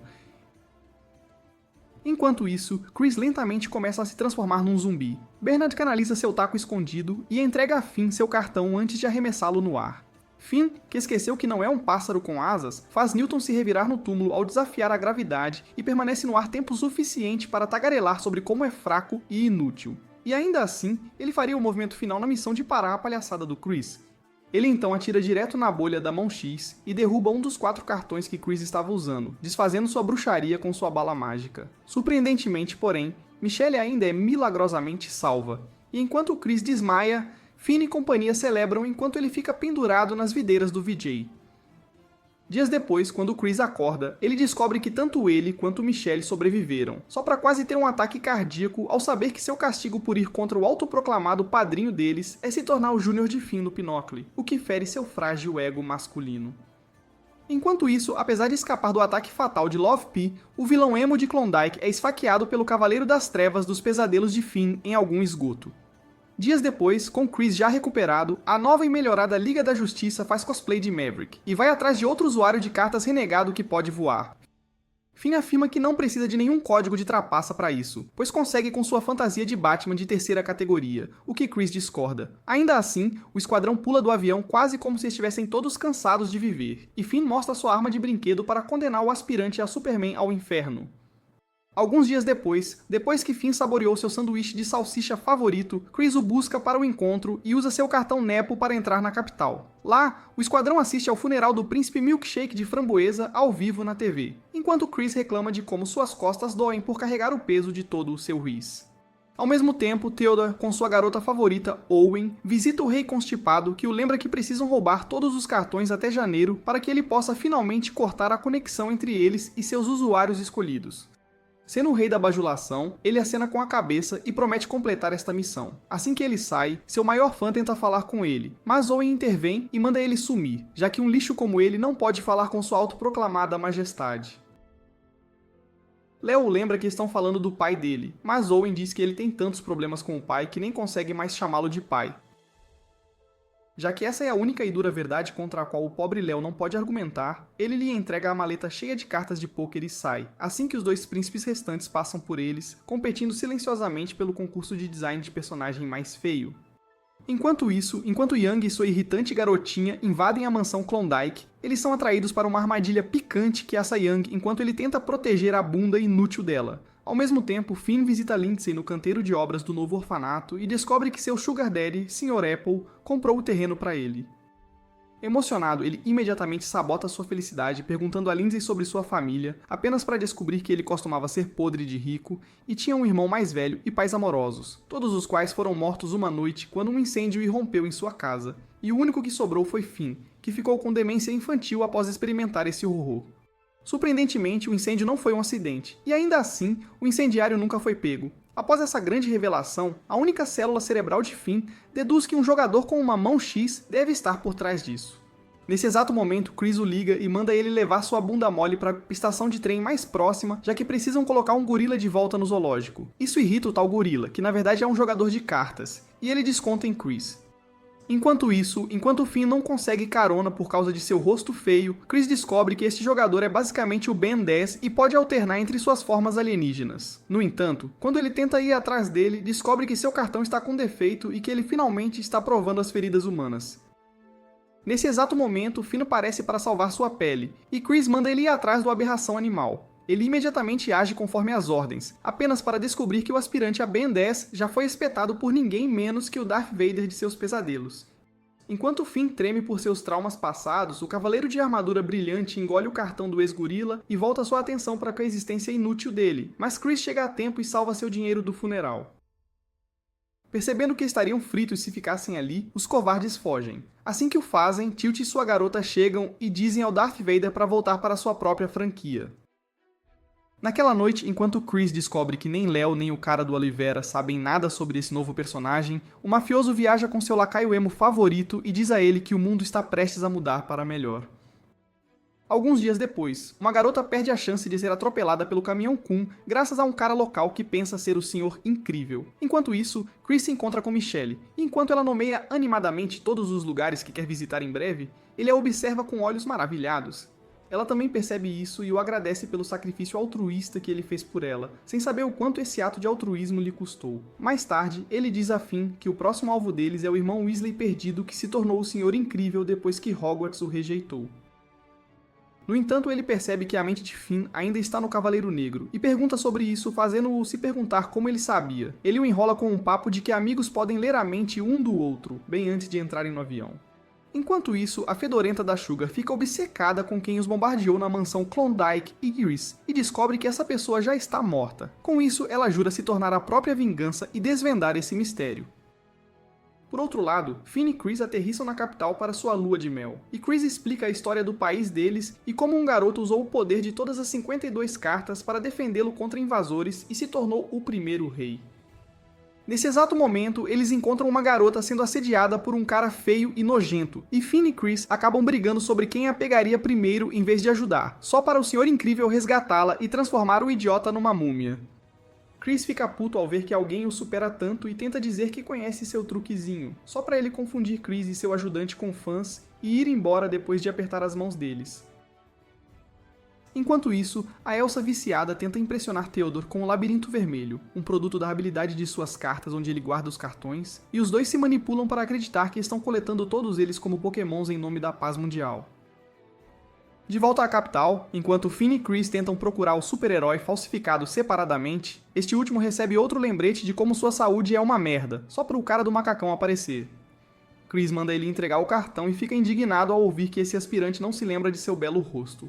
Com isso, ele também ativa seu bastão, e ao ver isso, Weasley assume que ele é apenas um super fã que quer se tornar o próximo Superman e diz que ele precisa usar a cueca por cima de um macacão super apertado se quiser se tornar um. Ao mesmo tempo, Finn encontra um cara suspeito de túnica e decide que é uma boa ideia fazê-lo seu guia turístico, enquanto seu idiota continua com a história de que Lala, o suposto deus deles, é tudo besteira. A pessoa suspeita se vira para ele e diz: se ele acredita nas cartas, ele também deve acreditar em Lala. Ele ainda menciona como o mito de que o rei usou as cartas para salvá-los é completamente falso, já que quem as usou foram os cavaleiros. Por outro lado, o Senhor Incrível brinca com Chris e quando este lhe diz para entregar o cartão em silêncio, ele responde que é o escolhido por Lala e o usará para salvar os outros. Nesse momento, suas habilidades são postas à prova quando um templo pega fogo por perto, e ele corre para bancar o herói, com Chris o seguindo. Enquanto isso, o cara de túnica diz a Finn que os cavaleiros juraram um pacto de sangue para permanecer leais ao rei e, em troca, receberam o poder das cartas, algo que foi alterado na versão do conto de fadas, o que o faz se perguntar o porquê. No entanto, pouco antes de ele revelar toda a reviravolta da trama, esse cara desaparece e Finn acaba se encontrando com o resto da gangue. Todos ficam sabendo do incêndio e correm para a catedral, enquanto Chris ajuda o cara do macacão lá. No entanto, quando ele pensa que seu trabalho está feito, o chão se abre, fazendo-o perceber que precisa reduzir seus milkshakes açucarados. Finn corre para ajudá-lo imediatamente e o encontra todo ensanguentado e horripilante, quase à beira da morte. Além disso, a gangue também descobre que suas feridas não estão mais cicatrizando, e Finn não tem escolha a não ser implorar ao super-herói para ajudar seu melhor amigo. Assim que ele o leva às pressas para o hospital, a Carta Alta mostra suas verdadeiras cores de traidor e Bijota usa suas videiras para capturá-lo. Por outro lado, Tilt e sua garota discutem como o Cavaleiro das Trevas se acalmou depois de receber mais cartas, enquanto Finn percebe que o cartão de Chris está com defeito por causa da mão X. Ele acorda mais tarde num hospital, e a gangue do poker descobre que ele está suspeitosamente mostrando os mesmos sintomas de sua irmã, o que os faz se perguntar como, mesmo tendo a carta da imortalidade. Com seu segredo revelado, Chris dispensa Finn mais uma vez e lhe entrega seu cartão, enquanto o pobre perdedor pergunta se ele voltará quando estiver melhor. Mais tarde, Léo é convocado por seu querido pai, e embora Finn seja ir junto, sabendo muito bem que esse perdedor só fará Chris ser demitido, o Nepo Baby diz para ele deixar isso com seu líder. No entanto, Finn sabe mais do que isso e o segue no carro de Chris, que ele rouba com a ajuda de Bernard. Enquanto isso, a princesa pessoal de Theodore tenta criticar Chris por usar a mão X, o que irrita Léo, e ele finalmente se vira para o pai, perguntando se ele também acha errado salvar quem se ama. Esse bastardo arrogante diz que, exceto pelas regras que ele criou, todo o resto é inútil e manda Léo demitir Chris se não quiser perder sua mesada. Léo concorda, mas afirma que não está fazendo isso para agradar seu constipado, mas apenas porque acha que é o melhor para Chris.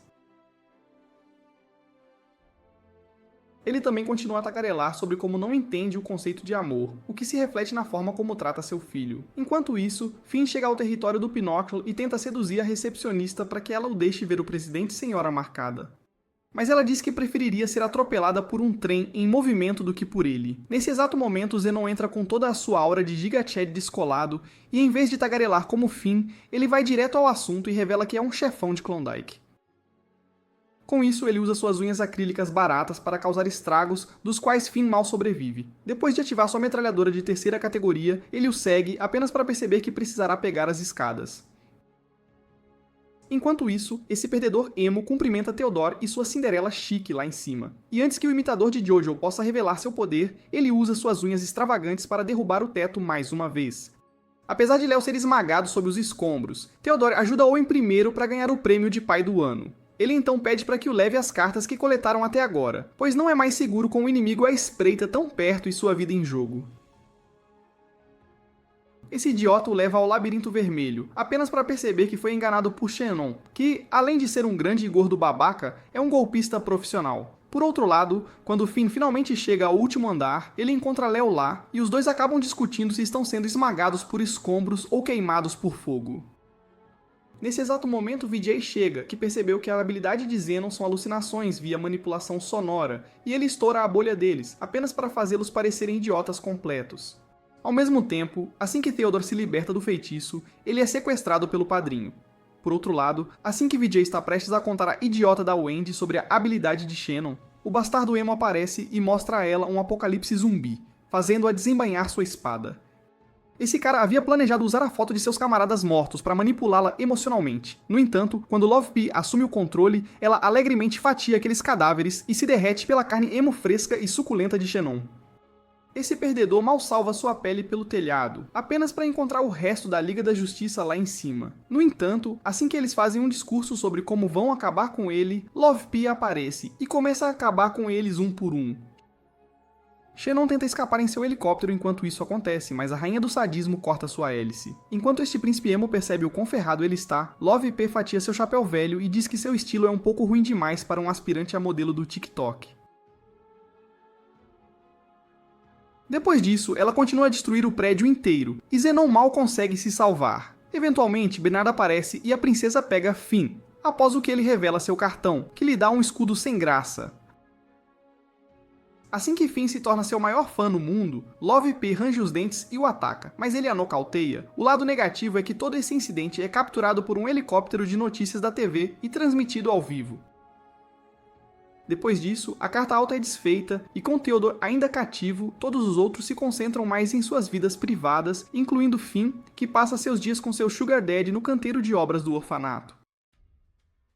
Mais tarde, já que não tem nada melhor para fazer do que apodrecer sozinho, assim como vocês, perdedores solteiros, ele vai para o showroom do Pinóquio, onde Bernard lhe prepara uma xícara de chá. No entanto, a calma da noite é instantaneamente arruinada quando o rei aparece em toda a sua glória. Enquanto isso, Sugar, que também está apodrecendo sozinha, se assusta com a aparição repentina de Young e depois pergunta sobre uma foto que encontrou com ele, Theodore e Ban. Assim que isso o lembra de seus velhos tempos de gangster, o rei afirma que ele e o príncipe Jojo eram um casal antigamente, mas Bernard discorda. Ele afirma que embora o rei sempre os considerasse rivais eternos de Theodore, ele não passava de um fã grudento, o que continuou com Theodore o ignorando completamente, e o rei o seguindo como um cachorrinho perdido até que Ban Klondike entrou na vida de Theodore. Eles se conheceram numa festa organizada pelo pai político de Ban, onde ele tentava impressionar uma garota para subir em sua lista de favoritos. No entanto, a garota não se impressionou com sua aura de pegador e o rejeitou, apenas para envergonhá-lo na frente de Theodore. Ele tentou bancar o descolado gabando-se do nome de seu pai e de como ele era o próximo na linha para se aproveitar de todos os gananciosos e bajuladores, só para o Sigma de verdade dizer que ele e sua besteira não o interessavam em nada. Nesse exato momento, uma explosão chamou a atenção deles, e assim que Theodore invadiu a cena do crime, ele encontrou um homem mascarado mantendo uma mulher refém. No entanto, ele ativou seus olhos mágicos para ver através de seus planos e percebeu que ele era um usuário de cartas. Assim que ele mandou entregar o cartão, um jovem Young chegou e sabotou seu plano. Esse usuário, cuja habilidade era camuflagem, se escondeu imediatamente, e Theodore teve que usar seus olhos mágicos para salvar a bunda estúpida de Young. Ele então mandou atirar onde ele disse, e como um bom cão, ele obedeceu imediatamente, encurralando o ladrão com sucesso. Sem mais cartas para jogar, o idiota apontou sua arma para a mulher refém e ameaçou atirar nela. Mas Theodore não se importava nem um pouco com uma garota feia e mandou o policial atirar, só para Ban aparecer. Ele usou sua habilidade de distorção do solo para finalmente capturar o ladrão, mas Theodore exigiu que ele devolvesse seu cartão em vez de agradecê-lo. Ban alegou que era seu cartão para usar como quisesse, o que ia contra suas regras com as quais o mafioso não se importava nem um pouco. Nesse exato momento, Bernard apareceu e sugeriu que Ban se juntasse à pequena gangue de combate ao crime e ajudasse a coletar essas cartas, uma oferta que ele aceitou imediatamente. Depois disso, esses dois se tornaram parceiros no crime e companheiros de bebida, e Young se juntou a eles mais tarde também, após fechar um acordo de troca de informações, completando seu trio Powerpuff. Enquanto isso, o rei apenas os observava de longe como uma fã carente.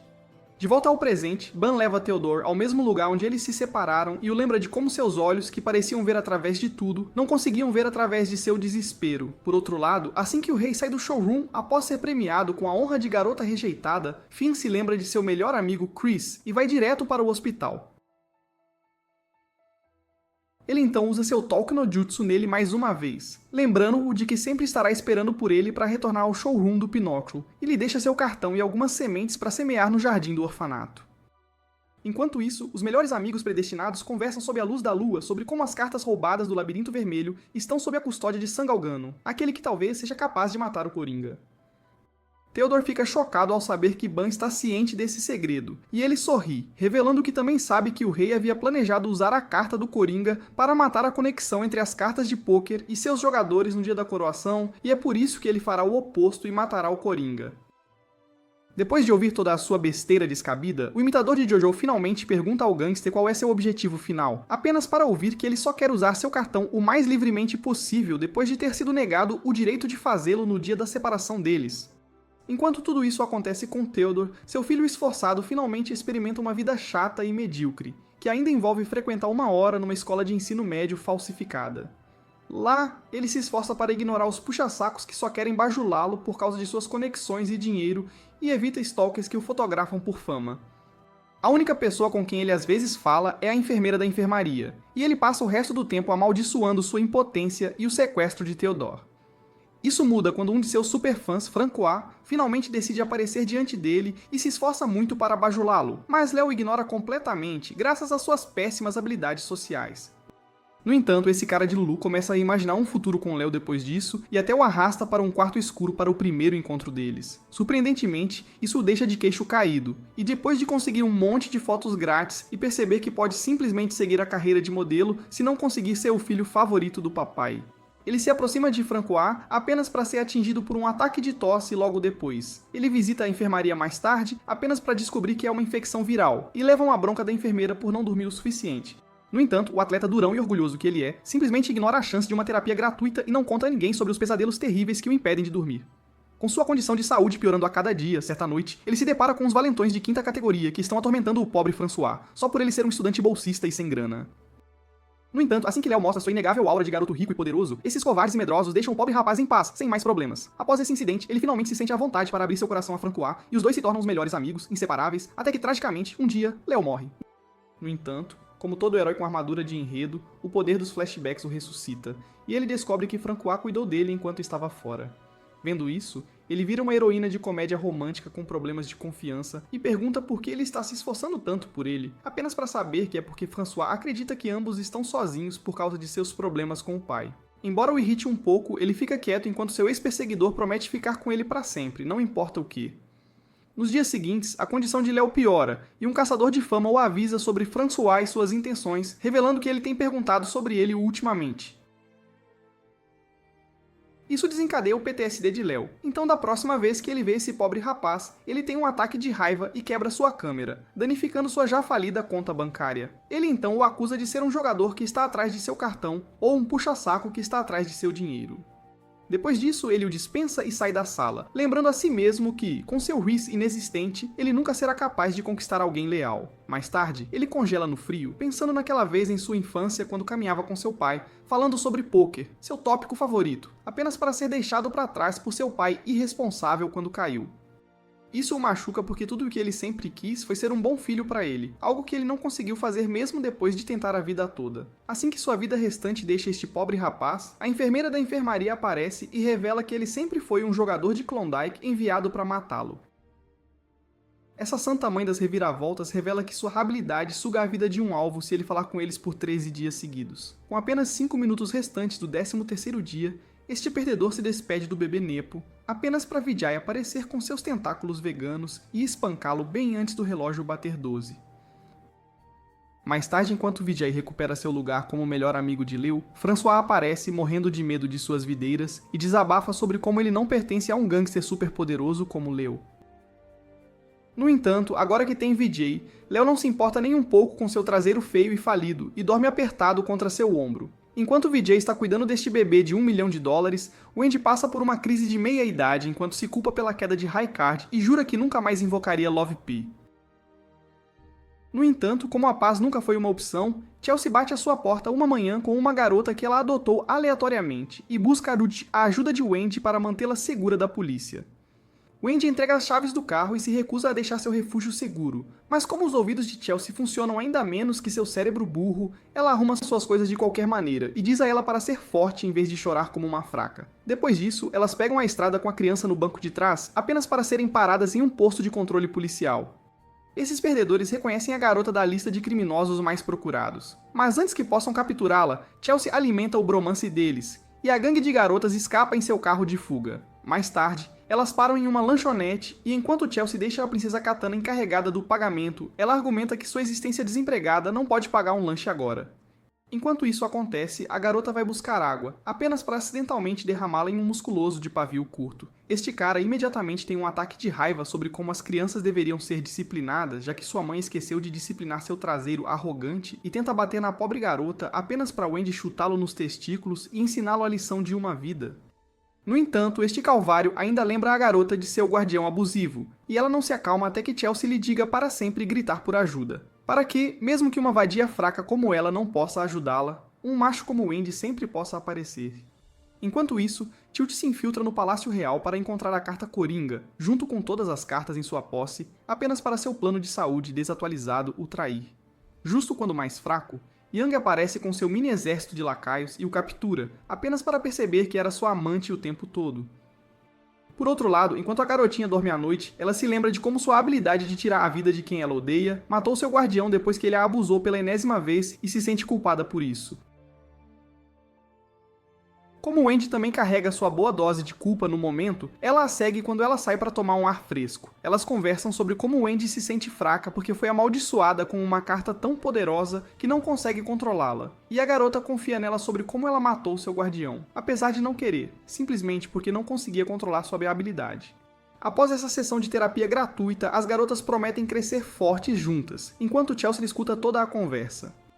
Na manhã seguinte, depois de desfrutar de uma farra de compras espontânea e um banquete gratuito dos bolsos cheios de Wendy, as garotas vão para um posto de gasolina apenas para serem atacadas por uma medusa moderna da família Klondike, que, sem surpresa, está atrás da carta de Wendy. Inicialmente, essa vadia tenta bancar uma Shikamaru de gênero trocado com suas sombras úteis e vai atrás da criança indefesa. Quando Wendy tenta bancar a super-heroína, pensando que pode superar essa vilã, as sombras dela a engolem inteira.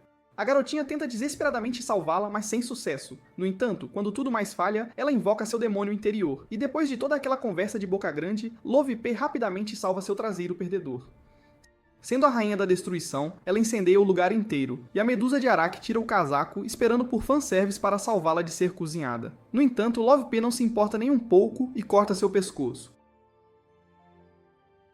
Com seu relacionamento reacendido com Wendy, ela promete à garotinha que virá em seu socorro sempre que ela estiver em apuros, apenas para carros de polícia arruinarem sua chance de se tornarem melhores amigas. Enquanto Chelsea e a criança partem, Wendy fica para trás para garantir que a senhorita Medusa seja capturada, apenas para Sugar se recusar a acreditar em sua história e capturá-la também. Depois de realizar essa façanha ultra arriscada, Sugar volta para ir para a base militar super secreta, onde a polícia está coletando todos os jogadores de cartas como Pokémons. Um cara chique tipo Cinderela traz a ela um maço de cigarros de Young, enquanto o próprio homem entra para fazer um acordo arriscado com o Rei Donzela. Por outro lado, Highcard celebra sua reunião em circunstâncias tão estranhas. E enquanto os meninos provocam Wendy sobre o peso extra em seus pêssegos e Léo sobre sua vida amorosa inexistente, eles sentem falta de Chris, que ainda está no hospital. Ao mesmo tempo, Tilt e Zenon discutem Burst, a amante de Pinkett, e sua jogada burra na amada carta Coringa do Rei. Enquanto Tilt lembra que ela só fez isso porque ele não conseguia mover um dedo com seu plano de saúde expirando e se sente culpado por isso, Zenon se pergunta o que eles vão alimentar Sangalgano agora que as cartas foram roubadas pela polícia. De volta à prisão improvisada, Léo garante a todos que serão libertados assim que a polícia estúpida aprender a não mexer com os grandões, mas Sugar, que estava bisbilhotando como uma vadia intrometida, afirma que esses dias já se foram, e a era da polícia está começando. Ao mesmo tempo, Young engana o rei com um porta-cartões vazio e exige saber a verdade sobre as cartas e o trabalho de coletá-las em troca da coleção. Essa façanha lhe rende uma audiência privada com o rei, durante a qual ele revela que há um rato no palácio que vazou as informações sobre a carta Coringa e sua localização para a gangue da máfia. Enquanto isso, Sugar usa suas habilidades de interrogatório de nível primário contra Burst e pergunta a ela sobre Iris, revelando que ela sabe que ela não está morta e tem vivido nos arredores da cidade. Na verdade, quando ela a interrogou, a garota revelou que foi ameaçada por um grupo de maníacos e teve que entregar sua carta em troca de sua vida. Sugar acredita que foi ela e sua pequena carta sorrateira que a ajuda a se tornar outra pessoa e usar sua habilidade, mas Bert permanece em silêncio.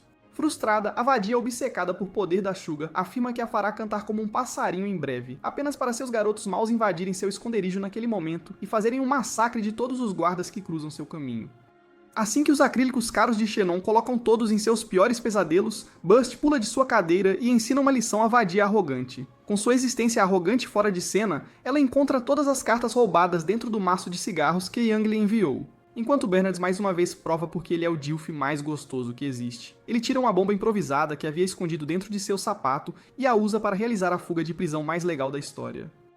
Por outro lado, Burst se recusa a entregar a Tilt as cartas que encontrou e esbarra nos amigos de Pinóquio apenas para o bobo seguir logo atrás. No entanto, antes que uma guerra de gangues possa começar, Tilt começa a alucinar sobre Sangalgano e cai de joelhos enquanto Burst tenta ajudá-lo.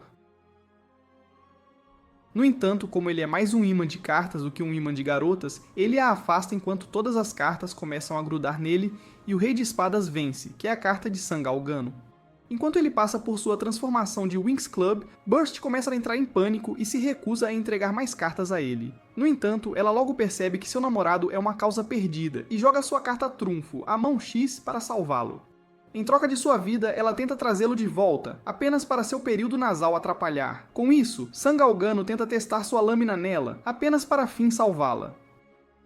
Logo depois disso, Chris invade com seu carro chique e tenta transformar o aspirante a Darth Vader em um patê de lata amassado, apenas para sua armadura atrapalhar. Por outro lado, um Finn com adrenalina alta usa sua arma barata para fazê-lo responder porque ele fez churrasco de seus pais quando há muitos frangos por aí, apenas para Chris salvá-lo com um dramático abraço diamante. Isso irrita Sangalgano já que ele nunca transou, e ele tem um ataque de raiva. Chris o provoca ainda mais com seu riso ultra legal e o maço de cartas que ele roubou, apenas para levar uma surra. Léo e o resto de seu esquadrão inútil percebem que o código de trapaça de Chris ainda não voltou completamente, mas nenhum deles intervém, mesmo enquanto o Darth Vader o segura pela garganta até que o deus da armadura de enredo entre e pare o tempo para todos, exceto o Finn. Este Sigma descolado teletransporta Finn de volta ao passado e diz a ele para sentar e relaxar enquanto ele conta a verdadeira história sobre o mundo deles. Finn pergunta a esse cara se ele é apenas mais um jogador com um PhD em História Mundial, apenas para saber que ele é o próprio deus deles, Lala.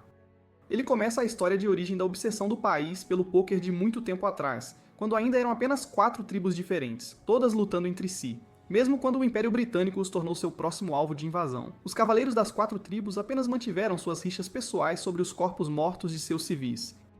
Entre esses bastardos egoístas estava um alfa muito fofo, que mesmo depois de perder toda a sua família, orou pela paz mundial e pela segurança desses cavaleiros. Sua cavalaria impressionou Lala tanto que ele decidiu deixar o céu por sua causa e criou as primeiras cartas de pôquer da história com códigos de trapaça superpoderosos.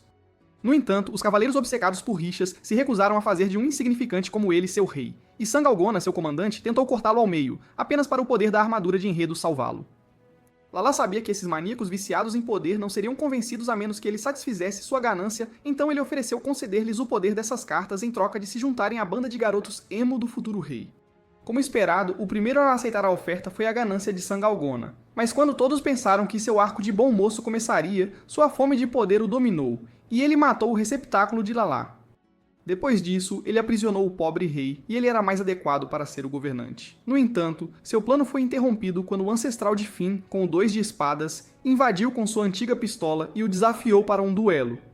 Obviamente, este fraco perdeu para a espessa armadura de enredo de Sangalgona, mas seu nobre sacrifício despertou alguma vergonha no resto dos cavaleiros. Graças a isso, eles se levantaram contra o aspirante a Darth Vader e libertaram seu rei, que decapitou o rebelde mais tarde, apenas para seu espírito vingativo possuir sua carta. Eventualmente, todos os outros usuários também morreram e seus espíritos foram passados para a próxima geração. Por outro lado, por muitos anos, o rei governou o reino pacificamente até que chegou a hora de ele encontrar seu fim. Em seu leito de morte, Lala veio vê-lo e pediu que ele o matasse com suas próprias mãos como um ato final de misericórdia e pusesse fim a toda a besteira que veio com as cartas. No entanto, a essa altura, o rei estava tão obcecado por pôquer quanto qualquer outra pessoa, e o manipulou para acreditar que a única razão pela qual Sangalgona enlouqueceu foi porque ele não tinha poder suficiente sobre ele, e não porque as cartas eram muito poderosas para humanos fracos empunharem. A seu pedido, ele criou uma 53ª carta, o Coringa, com o poder de cortar a conexão entre todas as outras cartas e seus usuários, essencialmente deixando-as inúteis. Depois disso, as cartas foram mantidas escondidas dentro do Palácio Real por anos a fio, até que os Senhores das Reviravoltas libertaram o espírito de Sangalgona. Sua existência sozinha espalhou tanta tristeza no mundo que as cartas automaticamente deixaram o confinamento dentro do palácio e buscaram seus novos jogadores, que o ganancioso Darth Vader eventualmente matou, para que ele pudesse consumir todas as cartas. Seu vício em poder mais tarde o levou ao palácio para matar a carta Coringa, no que ele falhou novamente, e o ciclo de sua maldição continuou. Segundo Lala, embora os jogadores do passado fossem meros fracos, os de hoje são fortes o suficiente para destruir o Coringa, se necessário. E é por isso que o mundo está à beira do caos. Ele então tagarela sobre como os humanos são tolos e sua obsessão por poder, quando isso só os torna mais miseráveis no final. Quando sua história triste termina, Lala se faz de vítima e pede a Finn para acabar com sua miséria e apagar todas as cartas da existência matando-o, salvando Chris Tilt da lâmina e da vingança de Sangalgona, mas acima de tudo, a si mesmo de todos os traumas que ele viu desde a infância. Isso o irrita, e Finn diz a ele que é por causa de sua franja feia que ele não consegue ver o quão feliz sua carta o fez ao longo de sua vida, pois tem sido seu único amigo desde o início. Depois de empurrar sua bola de Deus de Araki de volta para seu corpo, ele convence Lala com seu toque no jutsu que ele salvaria a todos de sua miséria com o poder do amor, e Lala apenas suspira, percebendo que ele também caiu presa de sua aura de protagonista. Voltando ao presente, Finn atira uma bala na espada de Sangalgona, desencadeando seu PTSD do passado, e salva Chris. Depois de acertar um chute bem no rosto feio do cavaleiro, ele agarra a mão de Chris, lembrando ao pobre cavaleiro que ele é e sempre será uma vela, e foge. No entanto, mesmo enquanto o cavaleiro tem um ataque de raiva por isso, Shinon mantém seu trabalho de traumatizar pessoas e diz a Finn que ele deveria tê-lo recrutado na noite do incêndio. Quando o pobre rapaz pede para ele elaborar, ele apenas sorri, fazendo Finn atirar sua arma nele. Este idiota descolado se salva fazendo Chris de refém e aponta suas garras de Wolverine para Finn, apenas para Sangalgano seguir o exemplo e cortar seu braço em 2, essencialmente salvando Finn. Assim que todos tentam entender esse novo desenvolvimento, Tilt desfaz seu cosplay de Sangalgano e Owen aparece. Parecendo um maníaco privado de sono, ele atira em Tilt e captura Zenon em seu labirinto vermelho, provando que sua era de cocaína é algo a ser levado em conta. Uma vez que Tilt foi jogado em sua dimensão de detenção, ele volta sua atenção para Bust e começa a espancá-la, culpando-a e os Klondikes por roubarem sua princesa Theodore dele. No entanto, pouco antes de ele chutá-la para seu labirinto também, Finn aponta sua arma para ele, dizendo que não deixará as cartas causarem mais infortúnios a ninguém, pois essa é a nova missão de Raikard. Assim que todos se perguntam quando ele foi promovido a líder deles, Chris sorri como um namorado orgulhoso e pula direto para o inferno para salvar Bust. Enquanto Vijay o puxa para fora, Wendy soca a vadiazinha em Owen e Bernard coleta as cartas, sugerindo que eles deveriam voltar para casa.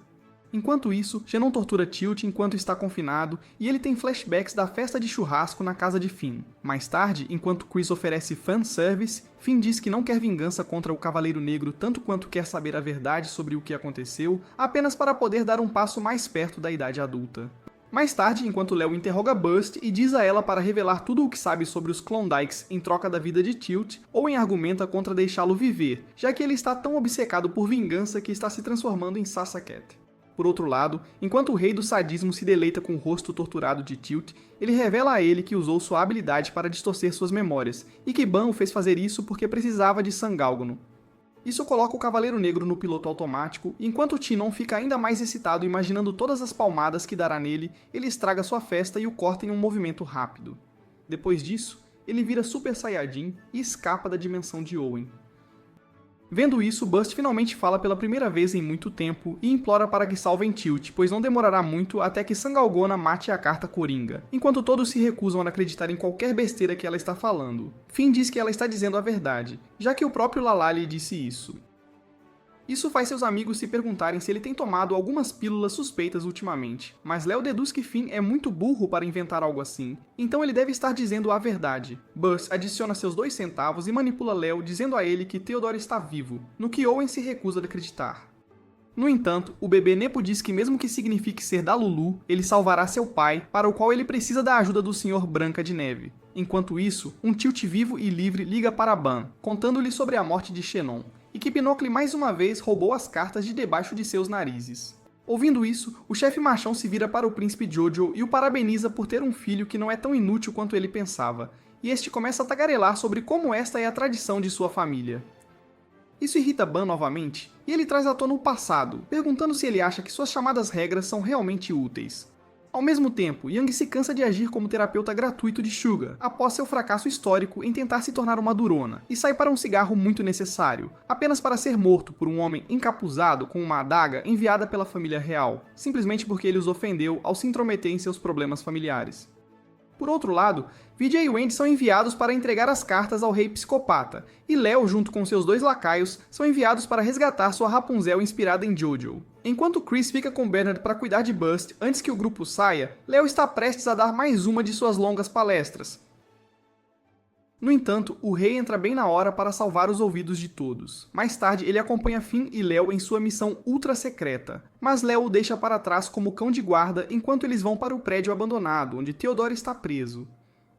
Ao mesmo tempo, Sugar lamenta a morte de Yang e jura manter seu legado e revelar todos os segredos sombrios que a família real esconde. Enquanto isso, Vijay e Wendy surpreendem o rei com as cartas que coletaram, mas se recusam a entregá-las, dizendo que ele não pode cuidar delas com sua demência de qualquer forma. Isso o enfraquece e assim que ele tem uma convulsão ao ser atingido pela dura verdade, ele lembra à dupla que eles são apenas os cães de Theodore e não podem dar ordens a ele. Mais tarde, a maior reviravolta se desenrola quando o rato no palácio se revela o terceiro príncipe, que liga para Ban e tagarela sobre como tem vazado informações para ele sobre o ex-cego, a localização do Coringa e até o assassinato do primeiro príncipe. Mas não chegou nem perto de se tornar o próximo rei, já que seu pai viciado e seu segundo filho nerd ainda estão vivos. Mesmo quando ele o lembra de como se livrou de Yang por ele, Ban simplesmente desliga na cara dele, pois tem coisas melhores para fazer. Por exemplo, aproveitar seu primeiro encontro em muito tempo com Theodore. Nesse exato momento, enquanto Léo e companhia invadem o prédio, eles o encontram vazio.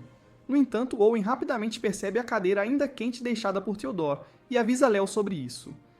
Mas a essa altura já é tarde demais, pois Ban faz sua mágica para adicionar mais 3 pokémons à sua coleção de reféns. Ao acordar e ver Theodore, Léo rasteja até ele, apenas para o bastardo constipado lhe dar uma bronca por ser o perdedor mais burro que existe.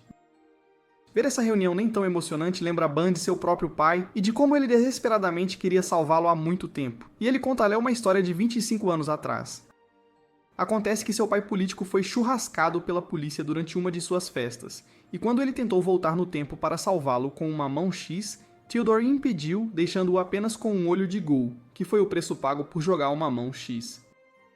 Depois disso, ele se tornou o Kenkenki local da cidade e mais tarde iniciou sua máfia pessoal para vingar seu pai, o que o traz ao presente. No entanto, pouco antes de chegar ao plano de vingança, Tilt retorna e pergunta por que ele mentiu sobre seus pais, apenas para ele sorrir e dizer que tudo foi para ter Sangalgona ao seu lado.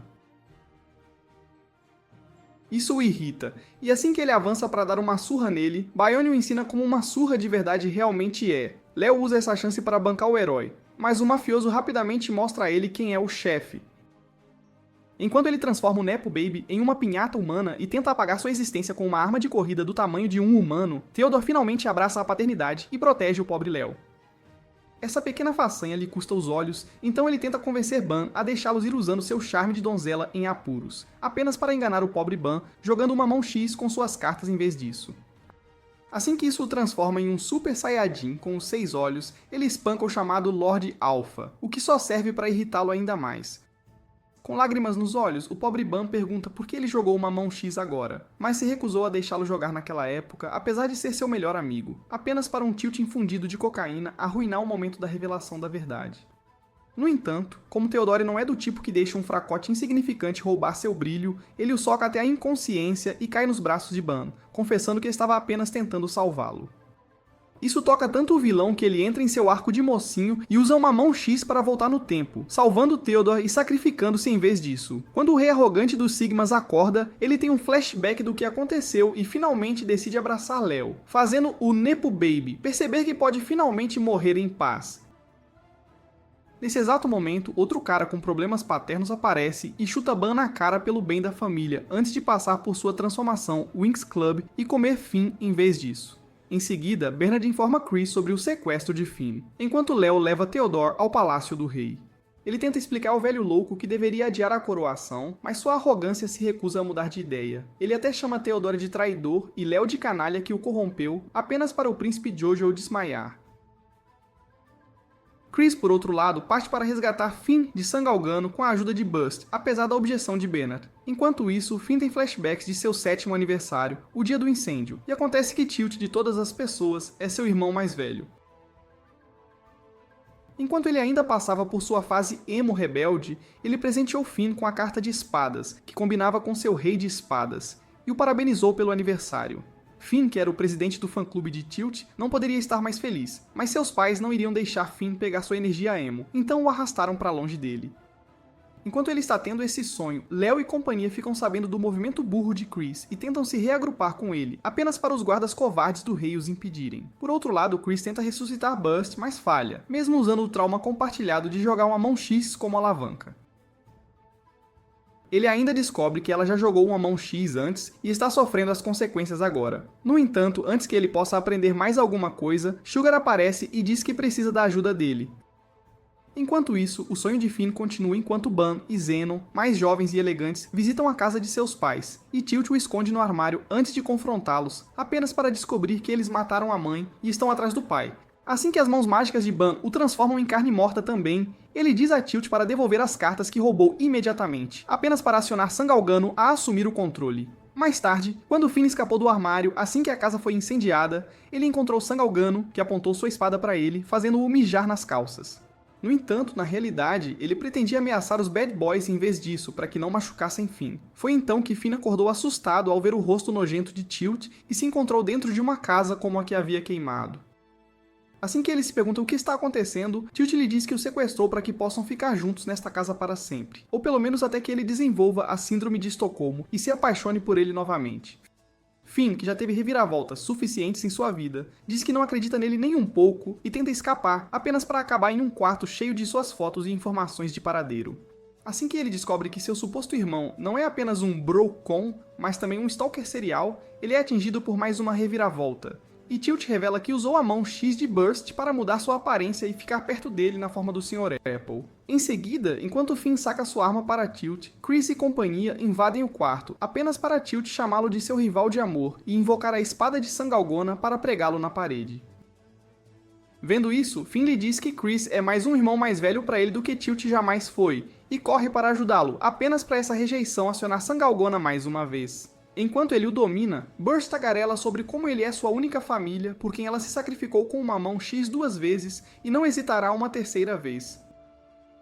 No entanto, o agora transformado Sangalgano lhe diz que o príncipe Emo já se foi enquanto ele agarra seu pescoço para quebrá-lo em dois, apenas para a arma inútil de sugar salvá-la. Isso lembra Sangalgano que sua verdadeira missão é desviver o Coringa. Então ele sai correndo para fazer isso em vez de lidar com o drama familiar de Finn. Enquanto isso, ele grita por Chris pouco antes de finalmente ir para a vida após a morte, apenas para Burst se oferecer para ressuscitá-lo pela enésima vez. Acontece que o Reese de Chris funcionou nela no carro, graças ao qual ela usa sua habilidade para se transformar nele e joga uma mão X. Enquanto Finn saliva ao ver 2 Chris no quarto, Burst perde a vida, e Chris retorna à vida todo novo e melhorado. Com isso, os dois vão atrás do fantasma de Sangalgano e juram salvar o mundo com o poder da bromance.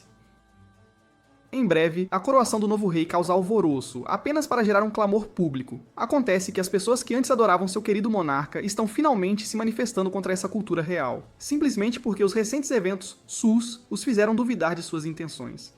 Enquanto isso, enquanto a autoproclamada Liga da Justiça se prepara para alguma ação, Sangalgano aparece no palácio e inicia seu plano de churrasco, começando com os personagens secundários de guarda. Nesse exato momento, Wendy aparece para persegui-lo enquanto Vijay lida com os manifestantes.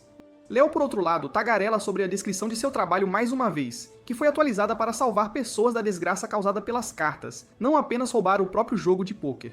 Enquanto isso, enquanto a bunda insignificante de Wendy está sendo detonada pelo Cavaleiro das Trevas, Finn aparece com sua arma de brinquedo, que causa quase nenhum dano. Vendo que seu amigo está em apuros, Chris assume a surra e esmaga o aspirante a Darth Vader com seu carro antes de fazer uma entrada amplificada por Reese. No entanto, todo o seu Reese vira pó quando o Cavaleiro das Trevas surge novamente junto com o carro milionário de Chris, que foi reduzido a cinzas. Vendo que a situação está ruim, Wendy invoca a versão mais gostosa de si mesma, com melhor tintura de cabelo e cirurgia plástica. Assim que Love P aparece, ela chuta o badass Sangalgano nos testículos e tira seu complexo de deus dele. No entanto, assim que a festa está começando, o inútil exército real atira uma saraivada de mísseis no imitador de Darth Vader, apenas para errar o alvo e ser derrotado mais tarde. Ao mesmo tempo, Theodore vai para a cerimônia de coroação do novo príncipe encantado e a arruína, argumentando que precisa parar imediatamente, pois Sangalgona está bem ali na porta. Quando o príncipe constipado ainda se recusa a mudar de ideia, Leo decide que já teve o suficiente de suas bobagens e invoca sua metralhadora milionária, dizendo-lhe que ele ou ouve seu pai agora mesmo ou vira queijo suíço. Enquanto isso, o rei realiza seu ritual de voodoo no andar de baixo, e o aspirante a Darth Vader derrota alguns personagens secundários apenas para Chris e Finn estragarem sua festa. Eles tentam usar o plano A contra ele, a boa e velha manipulação emocional. No entanto, quando eles pensam que o toque no jutsu está funcionando, algum idiota atira um foguete no Cavaleiro das Trevas, desvivendo qualquer consciência que restava de Tilt. Depois disso, esses fracotes abrem fogo contra o pobre cara sanguinário apenas para serem derrotados com um único golpe de sua espada do Walmart, enquanto o grandalhão chega ao porão. Chris mal salva seu amigo e o ajuda a se levantar, e eles mudam para o plano B. Enquanto isso, o terceiro príncipe finalmente abraça seu lado vilão e pula em cima de seu irmão mais velho com uma adaga na mão, revelando que ele foi quem desviveu o primeiro príncipe e o jovem espertinho. Ele ainda se gaba de como está prestes a se tornar a próxima grande coisa depois de culpar Sangalgano pelo futuro desviver de seu irmão, apenas para ter um pouco de juízo colocado em sua cabeça por ninguém menos que Sugar. Esse perdedor com complexo de Deus lhe diz que ela não é nada comparada à sua posição elevada e poderosa, mas Suga chuta o capitalismo bem nos testículos e enfia a arma bem na cara feia dele, fazendo o covarde mijar nas calças. Eventualmente ela o prende porque ela mesma é muito covarde para puxar o gatilho, enquanto o grande chefe chega ao pequeno país das maravilhas do rei. No entanto, quando ele ataca o velho vagabundo, a carta do Coringa o protege com sua armadura de enredo à prova de balas. Finn e Chris o seguem logo depois, mas este último é transformado em um peixe humano imediatamente, enquanto Finn tenta argumentar com o rei da teimosia, mas é tudo em vão, já que ele pensa que sua armadura de enredo o salvará, não importa o que. Felizmente, ele rapidamente aprende que é apenas um personagem secundário inútil enquanto Sangalgano rompe seu escudo, após o que o toque no jutsu de Finn funciona nele, e ele foge. No entanto, como Finn é o rei de todos os golpistas, acontece que ele substituiu a verdadeira carta do Coringa por uma falsa ao dizer à velha bruxa para correr, e ele a usa como isca para jogar um jogo de gato e rato com o pobre cavaleiro. vai bem pelos primeiros segundos, mas assim que o Darth Vader de loja de $1 é derrotado, ele se apega ao seu último movimento. Usando uma versão de terceira série de Hollow Purple, ele priva Kryze de um de seus braços e faz um buraco no teto, após o que ele captura Finn e tenta engoli-lo inteiro. Kryze, por outro lado, não está pronto para deixar mais ninguém. Então ele atrai o idiota musculoso com um monte de cartas que Burst lhes deixou e acaba sendo comido em vez disso. No entanto, acontece que este era o plano B o tempo todo, e Kryze usa suas mãos habilidosas para arrancar a carta de Sangalgano de suas entranhas pegajosas, despindo Tilt de sua fantasia de Halloween. Em seguida, Tilt se transforma no rei do fanservice, o que instantaneamente o torna um imã de simps para Sangalgano novamente. No entanto, essa transformação não tem sucesso, pois Finn atira na cabeça dele depois de tagarelar sobre como ele realmente desejava ter salvado seu querido irmão. Isso o leva à Terra dos Flashbacks, onde ele se despede de Tilt em lágrimas enquanto ele é levado por Lala. Mais tarde, Finn acorda cercado por sua nova família, e Kryze acaricia sua cabeça, prometendo ser um bom substituto. Nesse exato momento, Finn percebe que já é seu aniversário, e como presente de aniversário deste ano, Tilt lhe deixou sua carta. Após essa cadeia de eventos, a família real incrimina a máfia Klondike pelo ataque ao palácio. Mas isso sai pela culatra, pois Sugar vaza o envolvimento do terceiro príncipe com o caos em andamento para a mídia. Isso ameaça por fim ao reinado do rei psicopata, mas Pinocchio não se importa nem um pouco com isso, pois a descrição de seu trabalho atualizou seu papel para a Liga da Justiça local da cidade em vez dos limpadores pessoais do rei. Isso nos leva ao fim das aventuras de Finn como um beijador de bochechas profissional. Obrigado por ficar até o fim, você é uma lenda absoluta. Comente Nice Bromance abaixo para nos dizer que você gostou. Curta, inscreva-se e clique na tela para assistir a alguns de nossos outros vídeos emocionantes. Até a próxima, continue incrível, continue anarquia.